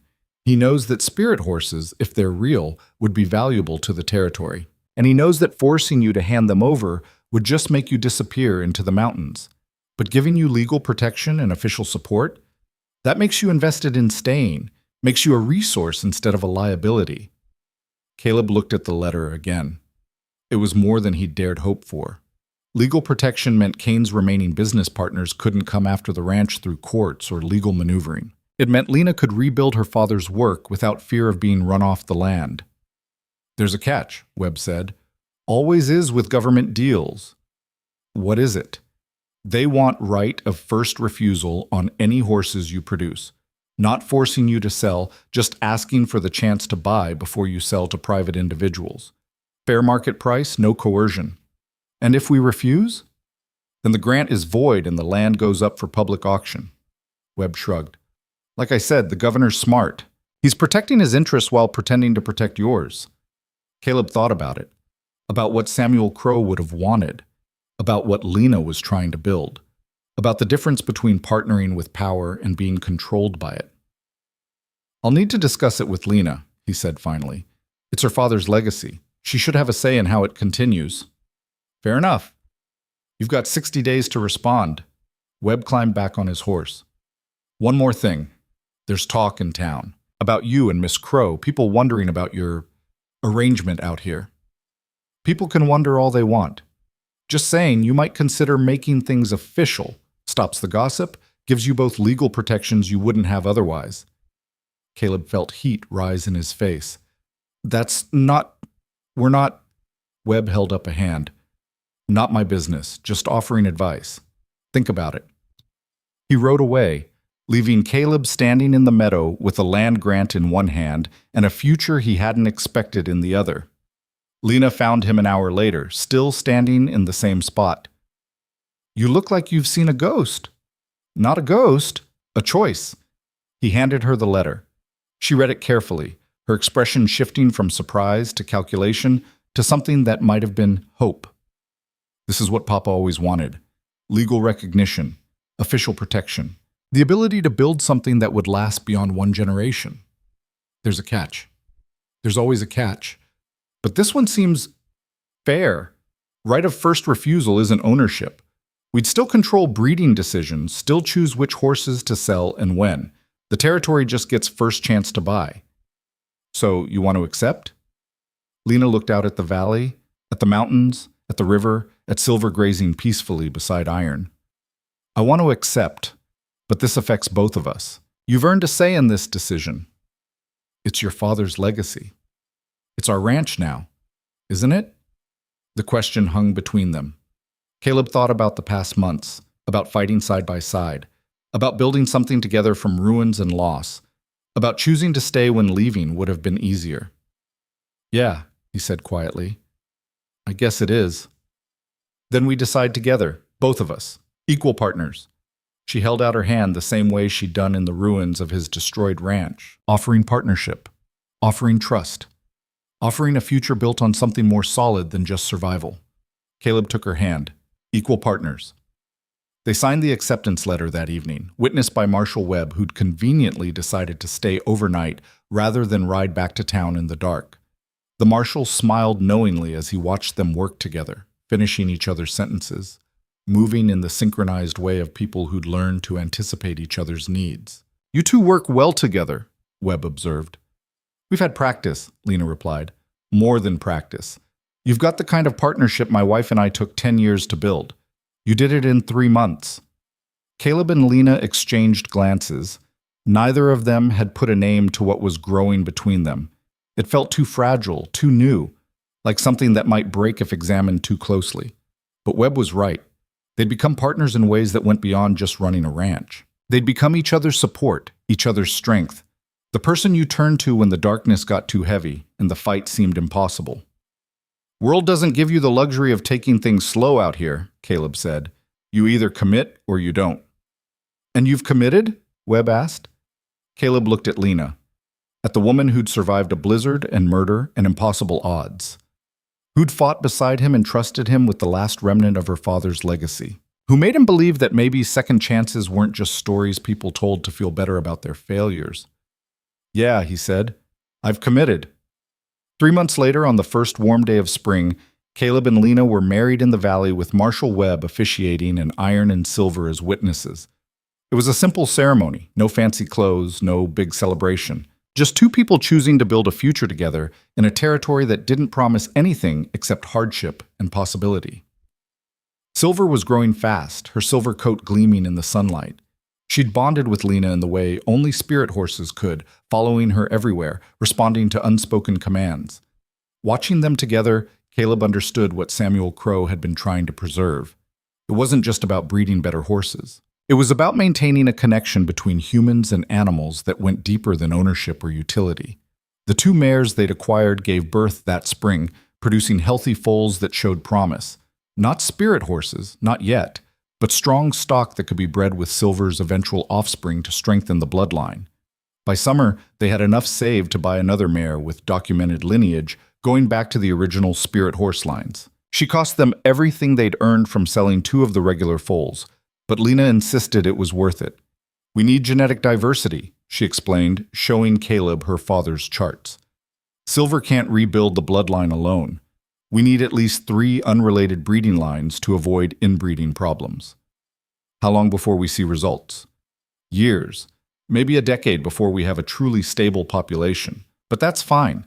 Good things take time." Caleb pulled her close, breathing in the scent of her hair, leather and sage and home. "Good thing we've got time." They stood together in the doorway of the ranch house, watching the sun set over their valley. The mountains cast long shadows across the meadow. The river sang its endless song, and somewhere in the distance, Silver whinnied, not in fear, but in contentment. The frontier was still hard, still unforgiving, still demanded everything you had and more. But standing there with Lena's hand in his, watching the horses graze in the fading light, Caleb understood that his brother had been right all along. Some things were worth fighting for, even if the fight cost everything. The seasons turned with the kind of rhythm that made time feel both endless and fleeting. Summer gave way to autumn. Autumn surrendered to winter, and the cycle began again. Each season brought its own challenges, its own victories, its own lessons about what it meant to build something lasting in territory that didn't forgive mistakes. By the end of their second year in the valley, the ranch had transformed. What had been Cain's destruction was now a thriving operation. New corrals stretched across the southern meadow. A rebuilt barn stood where ashes had been. The main house had expanded, adding 2 rooms and a covered porch where Caleb and Lena spent evenings watching their growing herd. They had 12 horses now. Silver had matured into something extraordinary, her silver coat gleaming like moonlight, her movements carrying the kind of grace that made even experienced horsemen stop and stare. The mare they'd bought with documented lineage had produced a colt that showed promise of the same bonding trait Samuel Crow had spent decades cultivating. But it was the other changes that mattered most, changes that couldn't be counted in horses or acres or rebuilt buildings. Caleb woke one morning in early spring to find Lana already up, standing at the window with one hand pressed against her stomach. The gesture was unconscious, protective, and it told him everything before she spoke a word. "How long have you known?" he asked quietly. She turned, and her smile was equal parts joy and terror. 2 weeks, maybe 3.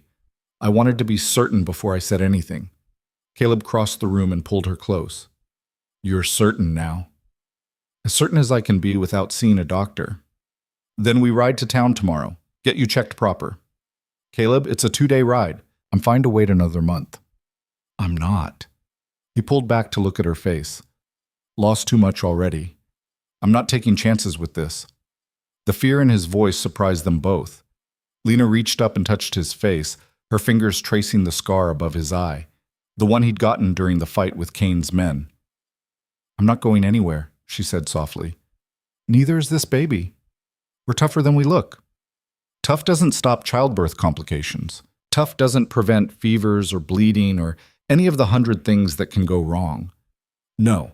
But having a husband who cares enough to ride 4 days round trip to ease his mind helps. She kissed him gently. "We'll go to town, get checked, do everything right. But you need to breathe, Caleb. Fear doesn't serve anyone. He breathed. Tried to, anyway. The truth was, fear had been his companion since the day he'd found her in the blizzard. Fear that Cain would come back. Fear that she'd realize she'd settled for a broken man with a haunted past. Fear that the fragile happiness they'd built could shatter as easily as everything else he'd ever cared about. Now there was a new fear. The fear that came with knowing you were responsible for more than just yourself, that another life depended on the choices you made and the protection you provided. They rode to town the next morning, leaving iron and silver in the capable management of 2 ranch hands they'd hired the previous fall. The journey was slow. Lena couldn't handle rough terrain anymore, but they made it by nightfall of the second day. Doc Peterson was an old German with hands that shook from age, but eyes that still saw everything. He examined Lena thoroughly, asked questions that made Caleb uncomfortable, and finally pronounced his verdict with the kind of certainty that came from delivering 300 babies over 40 years. You're healthy, baby's healthy, due sometime in October, near as I can figure. You'll be fine as long as you don't do anything stupid. Define stupid, Lena said. Breaking wild horses, lifting anything heavier than a milk pail, riding hard, fighting off murderous horse traders. Peterson fixed her with a stern look. You've got a husband for the heavy work. Use him. They stayed in town that night, at the boarding house run by Mrs. Chen. Over dinner, word spread about Lena's condition, and by morning half the town had stopped by to offer congratulations and advice. Most of it was useless, old wives' tales and superstitions, but the sentiment behind it was genuine. Marshall Webb found them at breakfast. He looked older than he had 2 years ago, the lines in his face deeper, his movements slower. The frontier aged everyone eventually. Heard the news, Webb said, pulling up a chair. Congratulations. Thank you, Lena said. Come to warn you about something else, though. Cain's brother showed up last week, Marcus Cain, came from back east asking questions about Darius's death. Caleb's hand tightened on his coffee cup. What kind of questions? The kind that suggest he doesn't believe the official report. He's been talking to some of the men who rode with Darius that night, the ones who survived. They tell him what happened? They told him his brother challenged you to single combat and lost. Marcus doesn't seem to accept that. Keeps saying Darius was too skilled a fighter to lose a knife fight to a rancher. His brother was skilled. He was also arrogant. Arrogance gets you killed. Webb nodded slowly. I told Marcus the same thing, but he's not listening. He's convinced there's more to the story, that maybe you had help, that maybe it wasn't a fair fight. It was fair. Your men witnessed it. They witnessed the fight. They didn't witness what led up to it. Marcus is building a case that you murdered his brother in cold blood, then fabricated the single combat story to cover it up. Lena set down her fork. That's insane. Caleb saved my life. Cain came to kill us and steal my father's horses. Everything Caleb did was self-defense. I know that. You know that. But Marcus Cain is rich, well-connected, and motivated by revenge. He's already filed a complaint with the territorial governor, demanding an investigation. Caleb felt the old, familiar weight settling on his shoulders. Just when things were getting better, when life was starting to feel stable, the past came back with teeth. What do you need from us? He asked. Truth, mostly. I'll need statements from both of you. Details about what happened that night. Names of witnesses who can corroborate your story. Anything that proves Darius Cain came to your ranch with violent intent. They spent the next 3 hours going through everything. Webb took careful notes, asked clarifying questions, built a timeline of events from the moment Caleb had found Lena in the blizzard to the moment Cain had died on his floor. By the time they finished, the sun was high, and Caleb's head was pounding from reliving memories he'd tried to bury. This should be enough, Webb said, organizing his papers. The governor's a fair man. He'll see through Marcus Cain's accusations. But I won't lie to you. This could drag on for months, maybe longer. Rich people have time and lawyers on their side. How much danger are we in? Lena asked. Legal danger? Minimal. I don't see any court convicting Caleb of murder given the circumstances. Physical danger? Webb paused. That's harder to say. Marcus doesn't seem like the type to hire gunmen, but grief makes people unpredictable. Keep your eyes open, trust your instincts, and if anything feels wrong, get word to me immediately. They rode back to the ranch with a new weight in their saddlebags, Not supplies or goods, but worry. The kind that settled in your gut and didn't leave. We can't let this derail everything we've built, Lena said on the second day of travel. Marcus Kane wants us afraid, wants us looking over our shoulders instead of forward. He lost his brother. Can't blame him for wanting answers. I can blame him for twisting the truth to fit his need for revenge. Darius made his choices. He paid for them. That should be the end of it. But Caleb knew it wouldn't be. In his experience, the past never stayed buried long enough.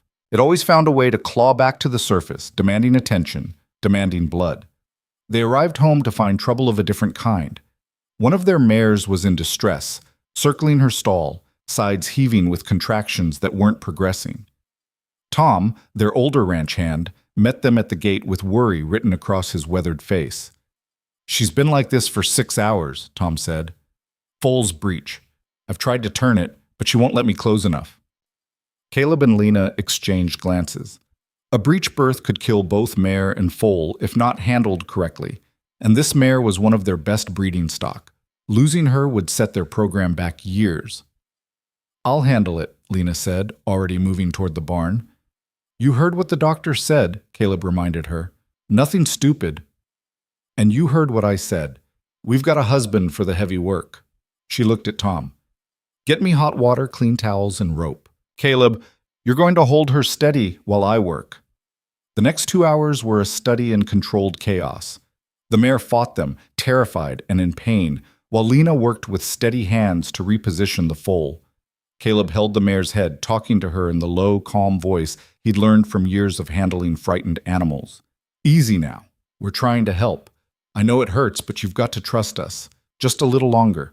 Tom assisted Lena, following her quiet instructions with the precision of someone who'd done this before. The ranch hand might not have fancy education, but he knew horses the way some men knew scripture. Finally, after what felt like an eternity, Lena stepped back. "It's turned. She should be able to deliver on her own now." They watched as the mare's contractions intensified. 10 minutes later, a foal slid into the world, wet and trembling and alive. The mare immediately turned to clean her baby, her earlier distress forgotten in the instinctive need to care for her offspring. Lena sagged against the stall wall, her face pale with exhaustion. Caleb caught her before she could slide to the ground. "You all right?" "Just tired. And we need to have a serious discussion about you letting me do stupid things when I've explicitly been told not to. You saved that foal's life, and probably the mare's too. That doesn't change what the doctor said. I can't keep doing this, Caleb, not with the baby coming. We need more help. Someone who knows breeding and can handle emergencies when I can't." She was right. They'd been operating on the edge of their capacity for months, relying on Tom and a younger hand named Jimmy, who was good with horses but inexperienced with breeding complications. As the herd grew, as Lena's pregnancy advanced, they needed someone with real expertise. "I might know someone," Tom said quietly. He'd been hanging back, giving them privacy, but now he stepped forward. "My cousin's daughter, Rebecca Stone. She worked at a breeding operation down in Colorado before it went under. Smart girl, knows bloodlines and breeding better than anyone I've met. Was looking for work, last I heard." "Can she come soon?" Lena asked. "I can send word tomorrow, probably have an answer within the week." Rebecca Stone arrived 3 weeks later, riding a paint mare with saddlebags full of books and a reputation that preceded her. She was 28, unmarried, and according to Tom's glowing introduction, had forgotten more about horse breeding than most people ever learned. She was also blunt to the point of rudeness and didn't suffer fools gladly. "Your operation's decent," Rebecca said after spending 2 days evaluating their stock and facilities. "But you're making mistakes that'll cost you down the line. That colt you've got in the East pasture? Bad confirmation. You breed him, you'll pass those flaws to his offspring. And your feed mixture is wrong for pregnant mares. You need more protein, less grain." Caleb bristled at the criticism, but Lena was nodding along. "Show me what we need to change." Over the next months, Rebecca transformed their operation. She implemented feeding schedules, rotation protocols, and breeding strategies based on careful analysis of bloodlines and traits. She was demanding, exacting, and completely dedicated to improving their stock. She was also exactly what they needed. By midsummer, the ranch was running smoother than it ever had. The horses were healthier. The foaling success rate improved. and Lena could focus on managing the business side while Rebecca handled the day-to-day breeding decisions. Which was good, because Lena was running out of energy for physical work. By July, she was visibly pregnant, her movements slowed by the weight she carried. She still worked, supervising, planning, managing accounts, but the heavy labor fell to Caleb, Tom, Jimmy, and Rebecca. The investigation into Darius Kane's death dragged on through the summer like a persistent fever. Marcus Kane refused to let it drop, filing motion after motion, demanding evidence, insisting on additional witness testimonies. Marshal Webb made 2 more trips to the ranch, gathering statements and building the defense case. "This is harassment," Lena said after Webb's 3rd visit. "Marcus knows he can't win. He's just trying to make our lives miserable." "He's grieving," Webb said. "Grief makes people do irrational things. But between you and me, I think he's losing steam. The governor's getting tired of the accusations without evidence. Another month or 2 and this whole thing will be dismissed." Webb was half right. The investigation was dismissed in September, with the territorial governor issuing a formal statement that Caleb Vance had acted in self-defense against an armed attack on his property. Marcus Kane's accusations were deemed unfounded and motivated by personal grief rather than evidence. But Marcus Kane didn't lose steam, he just changed tactics. The letter arrived on a cold October morning, delivered by a writer who wouldn't give his name. It was addressed to Caleb, but clearly meant for both of them to read. The handwriting was educated, precise, the kind learned in Eastern schools. It read, "You may have convinced the governor, but you haven't convinced me. My brother deserved better than a frontier grave and a whitewashed investigation. You took something from me that can never be replaced. Someday, somehow, I'll take something equally precious from you. This isn't a threat, it's a promise. Marcus Kane." Caleb read it twice, then handed it to Lena without comment. She scanned the words, her face paling. "He's going to come after us," she said quietly. "Maybe, probably, but not right now. Man like that, he plans. He waits. He looks for the perfect moment to strike. That's supposed to make me feel better? It's supposed to make you prepared. We keep our eyes open. We trust our people, and we don't let fear stop us from living." Easier said than done. The letter cast a shadow over the following weeks, a constant reminder that the past wasn't finished with them yet. Caleb found himself checking the ridge more often, watching for riders that never came. Lena startled at unexpected sounds, her hand going instinctively to her swollen belly. The baby came 3 weeks early, on a night when the first real cold snap of autumn turned the valley silver with frost. Lena's water broke just after midnight, and by dawn she was in hard labor. Doc Peterson had agreed to stay at the ranch for the last month of her pregnancy, setting up in the guest room and grumbling about country doctoring. Now he took over the bedroom with the authority of a general commanding troops. "Boil water, lots of it, clean towels. And you," he pointed at Caleb, "stay out of my way unless I call for you." Caleb paced the main room for 6 hours, listening to Lena's cries and feeling more helpless than he'd ever felt facing down armed men. Tom and Jimmy tried to distract him with work, but he couldn't focus. Rebecca sat quietly in the corner, reading one of her breeding books, occasionally glancing up when Lena's cries grew louder. Finally, as the sun was setting, Peterson emerged from the bedroom. His shirt was sweat-stained, his hands red from washing, but he was smiling. "You've got a daughter, strong lungs, good color, already mad at the world for making her leave somewhere warm and comfortable." Caleb felt his knees go weak. "Lena? Tired but fine, lost some blood, but nothing dangerous. She did good, real good." Peterson clapped him on the shoulder. "Go meet your daughter." The bedroom smelled like blood and sweat and something else, something new and fragile and impossibly precious. Lena was propped up in bed, her hair matted to her skull, her face exhausted but radiant, and in her arms was a tiny bundle wrapped in clean blankets. "Come here," Lena said softly. Caleb approached like he was walking on ice, careful, uncertain, afraid one wrong step would shatter something irreplaceable. Lena shifted the bundle, and he saw his daughter's face for the first time. She was wrinkled and red, with a shock of dark hair and eyes that seemed to see everything despite being minutes old. Her tiny fists waved in the air, expressing outrage at this new, cold, bright world she'd been thrust into. "She's perfect," Caleb whispered. "She's ours." Lena looked up at him with tears streaming down her face. "After everything we've lost, Everything we fought through, we made something new, something good. Caleb reached out and let his daughter's tiny hand close around his finger. The grip was surprisingly strong, and something in his chest cracked open, not breaking, but expanding, making room for a love he hadn't known he was capable of feeling. "What should we name her?" he asked. Lena was quiet for a moment, studying their daughter's face. "Sarah, after my mother, Sarah Vance." "Sarah," Caleb repeated, testing the name. It fit. Strong but gentle. Rooted in the past, but looking toward the future. Sarah it is. The next weeks were a blur of sleepless nights and steep learning curves.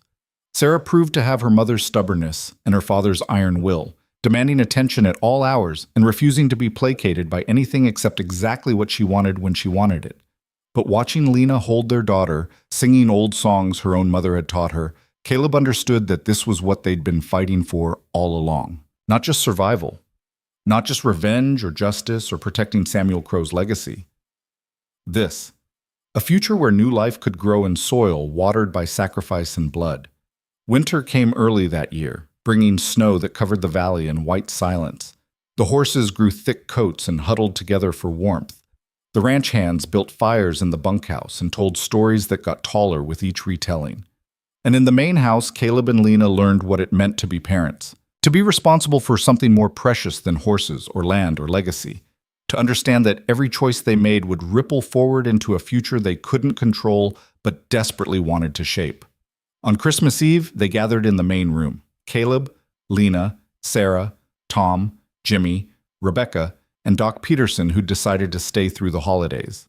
Someone had brought a small pine tree, decorated with ribbons and candles. Someone else had cooked a goose that filled the house with the smell of rosemary and thyme. They ate together, talked and laughed, and for a few hours forgot about Marcus Kane's letter and the dangers lurking beyond their valley. For a few hours, they were just people sharing warmth and food and the kind of simple joy that made the frontier's harshness bearable. Rebecca raised her glass. "To the Vance family, may your horses run fast and your enemies run faster." They all drank to that. Later, after everyone had gone to bed and the fire had burned down to coals, Caleb stood at the window with Sarah sleeping against his chest. Lena came up beside him, resting her head on his shoulder. "You think Marcus Kane will really come after us?" she asked quietly. "Eventually. Men like that don't make empty promises." "And when he does?" Caleb looked down at his daughter's sleeping face, at the life they'd created against impossible odds, at everything they had to protect. "When he does, he'll learn the same lesson his brother learned. Some things are worth fighting for, and some people don't know when to quit." Lena smiled at that. "Lucky for us, we're exactly that kind of people." Outside, snow continued to fall, covering the valley in fresh white. The horses were settled in their barn, warm and safe. The ranch was quiet, except for the wind and the creaking of timber.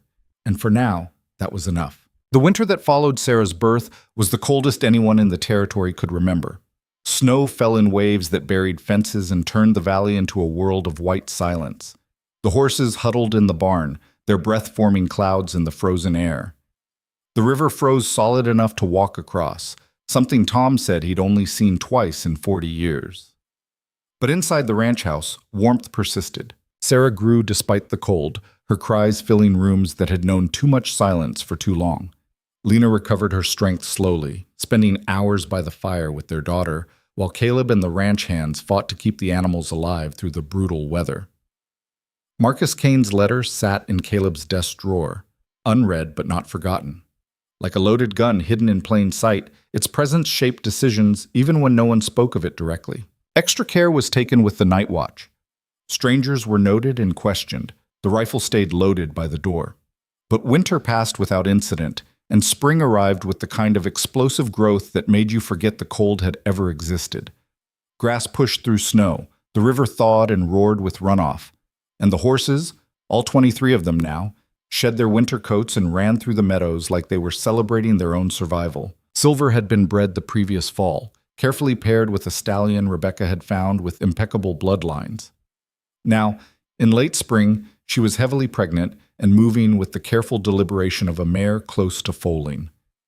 "Another month," Rebecca announced after examining her. "Maybe less. She's carrying well, but the foal's big. We'll need to watch her close. Lena stood nearby, Sarah balanced on her hip. Their daughter was 6 months old now, watching the world with eyes that missed nothing. Papa would have been so proud to see this, Lena said quietly. The bloodline continuing, everything he worked for coming to fruition. He'd be proud of more than that, Caleb said. He was mending fence nearby, but he'd stopped to watch the scene. He'd be proud you survived, that you built something good from ashes. We built it, not just me. Your vision.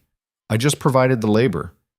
Lena smiled at that, but before she could respond, Jimmy came running from the direction of the main road. The young ranch hand's face was flushed with exertion and something else, worry. Riders coming, Jimmy gasped.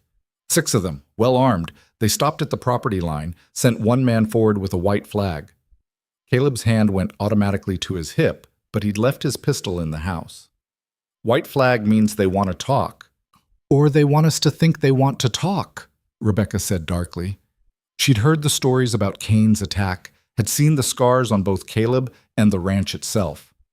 Jimmy, get Tom and tell him to arm up, but stay out of sight. Rebecca, take Lena and Sarah to the house. Lena, you know what to do if shooting starts. Lena's face went pale, but she nodded.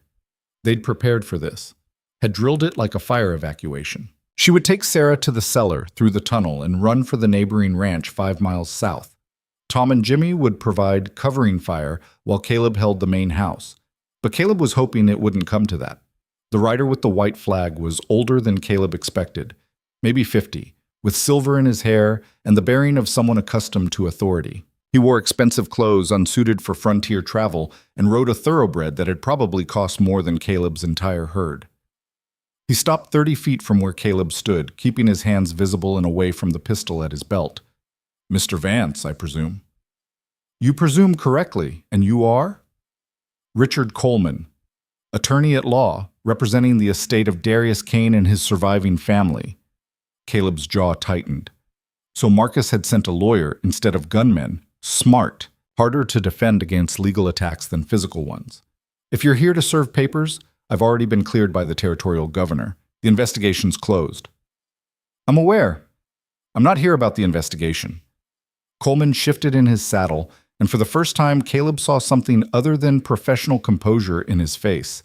Uncertainty, maybe, or discomfort. I'm here because Marcus Cain is dead. The words hit like a physical blow. Caleb stared at the lawyer, trying to process what he'd just heard. Dead? 3 months ago, pneumonia. He'd been ill for some time, apparently, but kept it quiet. By the time he sought medical treatment, it was too late. And you're telling me this why? Coleman reached slowly into his coat pocket, pulled out an envelope. Because Marcus Cain changed his will shortly before his death. Against my advice, I might add. He left instructions that this letter be delivered to you personally after his passing. Caleb took the envelope warily, as if it might contain poison. His name was written across the front in the same precise handwriting as the threatening letter he'd received months ago. I'll leave you to read it in private, Coleman said. But I should mention, the rest of Marcus Cain's estate has been settled. His business holdings have been sold, his debts paid. Whatever he wrote in that letter, it's his final word on the matter. There will be no further legal action from the Cain family. Why should I believe that? Because there is no more Cain family. Darius never married, had no children. Marcus was the last of his line. With his death, the vendetta, if that's what it was, dies too. Coleman tipped his hat and turned his horse back toward the waiting riders. Caleb watched them go, the envelope heavy in his hand. Lena emerged from the house cautiously, Sarah still on her hip. What did he want? Marcus Cain is dead. This is apparently his final message. They went inside together. Tom and Jimmy stood guard, while Caleb opened the letter with hands that were steadier than he expected. Lena read over his shoulder, her breath warm against his neck. The letter was dated 2 weeks before Marcus Cain's death. Mr. Vance, it began, if you are reading this, then I am dead, and you have outlived both Cain brothers. I imagine that brings you some satisfaction. It should. You prove stronger, more resilient, more willing to pay the price for what you believed in. My brother underestimated you. I made the same mistake. For months, I planned my revenge, hired investigators to find weaknesses in your life. located men willing to hurt you for the right price. Spent countless hours imagining ways to make you suffer as I suffered when Darius died. But then I became ill, and suddenly revenge seemed like a waste of the little time I had remaining.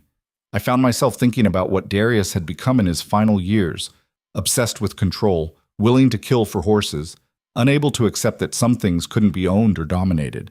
He died because he couldn't let go, couldn't accept that Samuel Crow's daughter had every right to protect her father's legacy, couldn't see that sending armed men to steal and murder made him the villain, not the victim. I don't want to die the same way. Don't want my last acts to be motivated by hate and the desire to hurt someone who was only defending what mattered to him.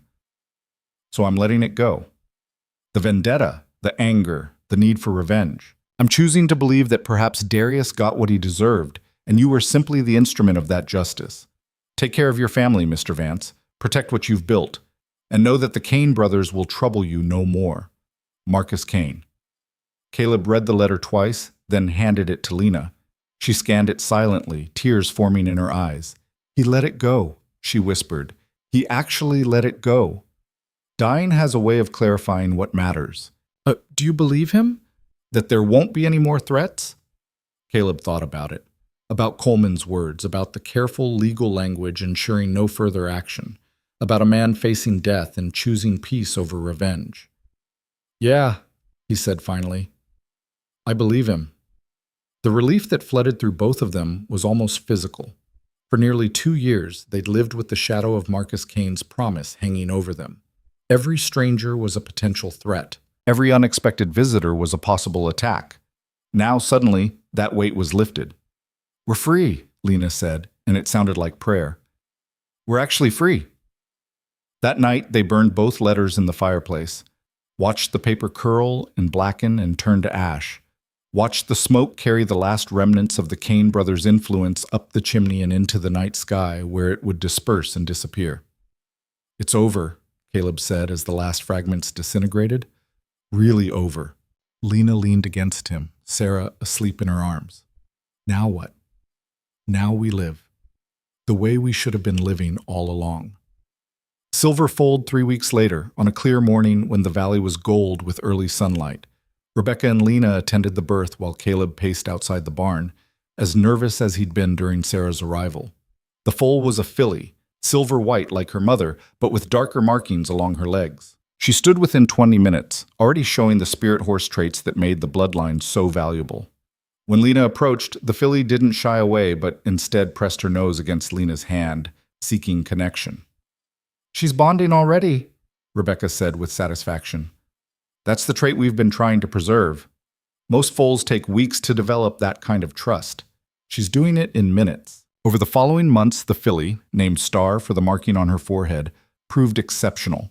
She learned faster than normal foals, responded to voice commands before physical cues, and demonstrated the kind of intuitive understanding that made experienced horsemen shake their heads in wonder. Word spread. Carefully, quietly, through trusted channels. By fall, they had their first serious inquiry from a cavalry officer interested in breeding stock for military remounts, then a rancher from Montana, then a buyer from San Francisco who'd heard stories about horses that could sense danger before it appeared. Caleb and Lena were careful about who they sold to. They turned down buyers who wanted to breed the horses like cattle, mass-produce them, strip away the careful selection that made them special. They only sold to people who understood that spirit horses weren't commodities. They were partners. The ranch prospered. They expanded the herd slowly, adding 2 more breeding mares with documented lineage. Rebecca developed a reputation as one of the finest horse breeders in the territory. Tom and Jimmy became full partners in the operation, their wages replaced by profit shares that made them invested in the ranch's success. Sarah grew from infant to toddler, her first words not mama or papa, but horse. She followed Lena everywhere, absorbing her mother's knowledge like a sponge. By the time she was 2, she could identify each horse by name and knew which mares were pregnant just by watching how they moved. She's going to be better at this than I ever was, Lena said one evening, watching Sarah toddle between the corrals, fearless around animals 10 times her size. She's got good teachers, Caleb replied. He was fixing the porch railing, one of those endless small repairs that defined ranch life. You and Rebecca both. And you, don't sell yourself short. You've learned more about horses in 3 years than most people learn in a lifetime. It was true. Caleb had arrived at this ranch as a man running from his past, knowing how to survive, but not how to build. Now he understood bloodlines and breeding strategies, could evaluate a horse's conformation with a glance, knew the difference between a good animal and a great one. More importantly, he'd learned how to be present, how to invest in the future instead of hiding from the past, how to be a husband and father instead of just a survivor. On Sarah's 3rd birthday, they gathered the whole ranch, Tom, Jimmy, Rebecca, and a few neighboring families who'd become friends, for a celebration. There was food and music and laughter that echoed across the valley. Marshall Webb made the journey from town, bringing news and stories from the wider world. The territory was growing, changing, more settlers arriving, new towns sprouting up. The frontier was slowly becoming civilized, though Webb said that with the air of someone who wasn't entirely sure civilization was an improvement.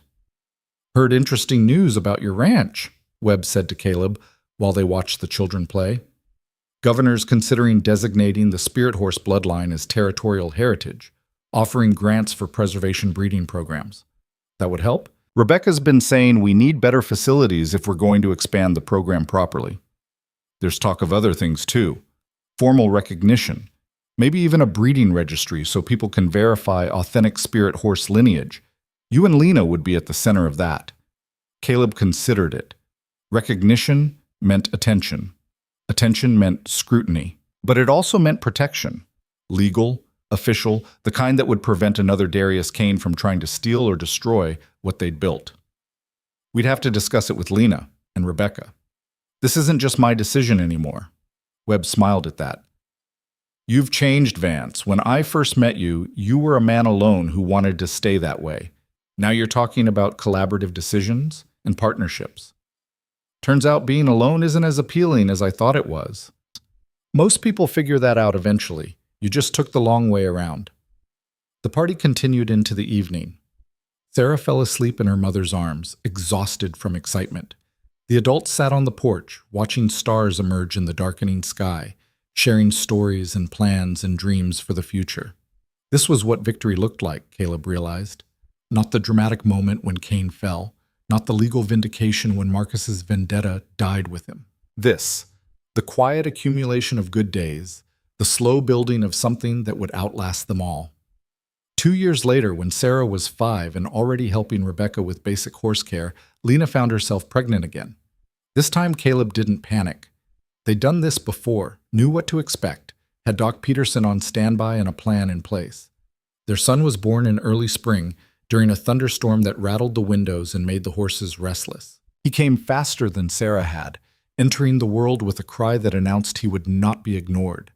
They named him Samuel, after Lena's father, Samuel Caleb Vance. "Papa would have loved this," Lena said, holding their son while Sarah peeked at her new brother with cautious interest. "Would have loved seeing his legacy continued not just in the horses, but in the family." "He's seeing it," Caleb said quietly. "Somewhere. Somehow. He knows." The breeding program continued to expand. Star produced her first foal at age 4, another filly with the distinctive spirit horse traits. The territorial governor made good on his promise, creating an official registry and providing grants for facility improvements. The ranch became a destination for serious horse breeders, a place where people came to learn and understand what made spirit horses unique. Rebecca took on apprentices, teaching the next generation how to preserve the bloodline without diluting it. Tom retired from active ranch work but stayed on as an advisor, his decades of experience too valuable to lose. Jimmy married a school teacher from town and built a house on the property, raising his own family within sight of the horses he'd helped raise. The valley that had once known violence and death became a place of growth and life. Where Cain's men had attacked, children now played. Where Caleb had fought for survival, he now taught his son to ride. Where Lena had nearly died in a blizzard, she now watched her daughter learn the same breeding techniques her father had perfected. On the 10th anniversary of the night Caleb had found Lena in the storm, they stood together at the edge of their property, watching the herd graze in the evening light. 43 horses now, all descended from or connected to Samuel Crow's original bloodline. Sarah, now 13, was in the corrals working with a young colt. Samuel, 8 years old, was helping Tom repair a fence. "You ever think about what would have happened if you hadn't gone out that night?" Lena asked. "If you'd stayed home, waited out the storm?" "All the time," Caleb admitted. "You would have died. Silver would have died. Everything your father built would have ended in the snow. And you'd still be alone on your old ranch, surviving but not really living." "Probably." Lena took his hand. "I'm glad you rode out into that storm. Glad you chose risk over safety. I'm glad you fought to stay alive. Glad you trusted me enough to let me help." They stood in comfortable silence, watching their children, watching their horses, watching the life they'd built from fragments of tragedy and loss. Iron was still alive, though age had slowed him. The scarred stallion spent his days grazing peacefully, the violence of his past softened by years of quiet. Silver was a matriarch now, her offspring scattered across 3 territories, each carrying the traits that made them special. "Your father would be proud," Caleb said, "of all of this, but especially of you." "Our father would be proud," Lena corrected gently, "because that's what you've become to this family, the foundation everything else is built on." Caleb felt his throat tighten. He'd spent so many years defined by loss, his brother's death, his failed ranch, the isolation he'd wrapped around himself like armor. He'd thought that was his story, the man who survived but couldn't save what mattered. But standing here watching his children grow up surrounded by the legacy he and Lena had preserved and expanded, he understood that the story had changed. He wasn't the man who'd failed to save his brother. He was the man who'd pulled a dying woman from a blizzard and chosen to fight impossible odds because some things were worth the cost. He was the man who'd learned that second chances weren't given, they were earned through commitment and sacrifice and the willingness to believe that tomorrow could be different from yesterday. "I love you," he said simply. "I love you too," Lena replied. "And I love what we've built together, not just the ranch or the horses or the legacy, all of it. The whole complicated, difficult, beautiful life we've made." As the sun set over the valley, painting the sky in shades of gold and crimson, Sarah called out from the corrals. The young colt she'd been working with had finally accepted a halter, a small victory that represented hours of patient work. Samuel ran to share in his sister's triumph, his laughter carrying across the meadow. The horses raised their heads at the sound, then returned to grazing, untroubled by the noise. They were used to children, used to laughter, used to a ranch where life continued in cycles of birth and growth and the passing of seasons. The frontier hadn't broken them. It had tested them, challenged them, demanded everything they had. But in the end, they'd survived not by being harder than the land, but by building something worth fighting for. The land decided who lived and who died, but they'd proven that those who survived could do more than just endure. They could thrive, could create, could leave something behind that made the struggle worthwhile. Caleb pulled Lena close as the first stars appeared. Tomorrow would bring new challenges, foals to be born, horses to be trained, a business to be run. But tonight, in this moment, everything was exactly as it should be. The storm that should have killed them had instead brought them together. The violence that should have destroyed them had instead revealed their strength. The past that should have defined them had instead been transformed into foundation for a future they were building together. The frontier was unforgiving, but it was also full of possibility for those brave enough to claim it. And as the last light faded from the valley, Caleb Vance understood that he'd finally found what he'd been searching for all those years ago when he'd ridden into the blizzard. He'd found home.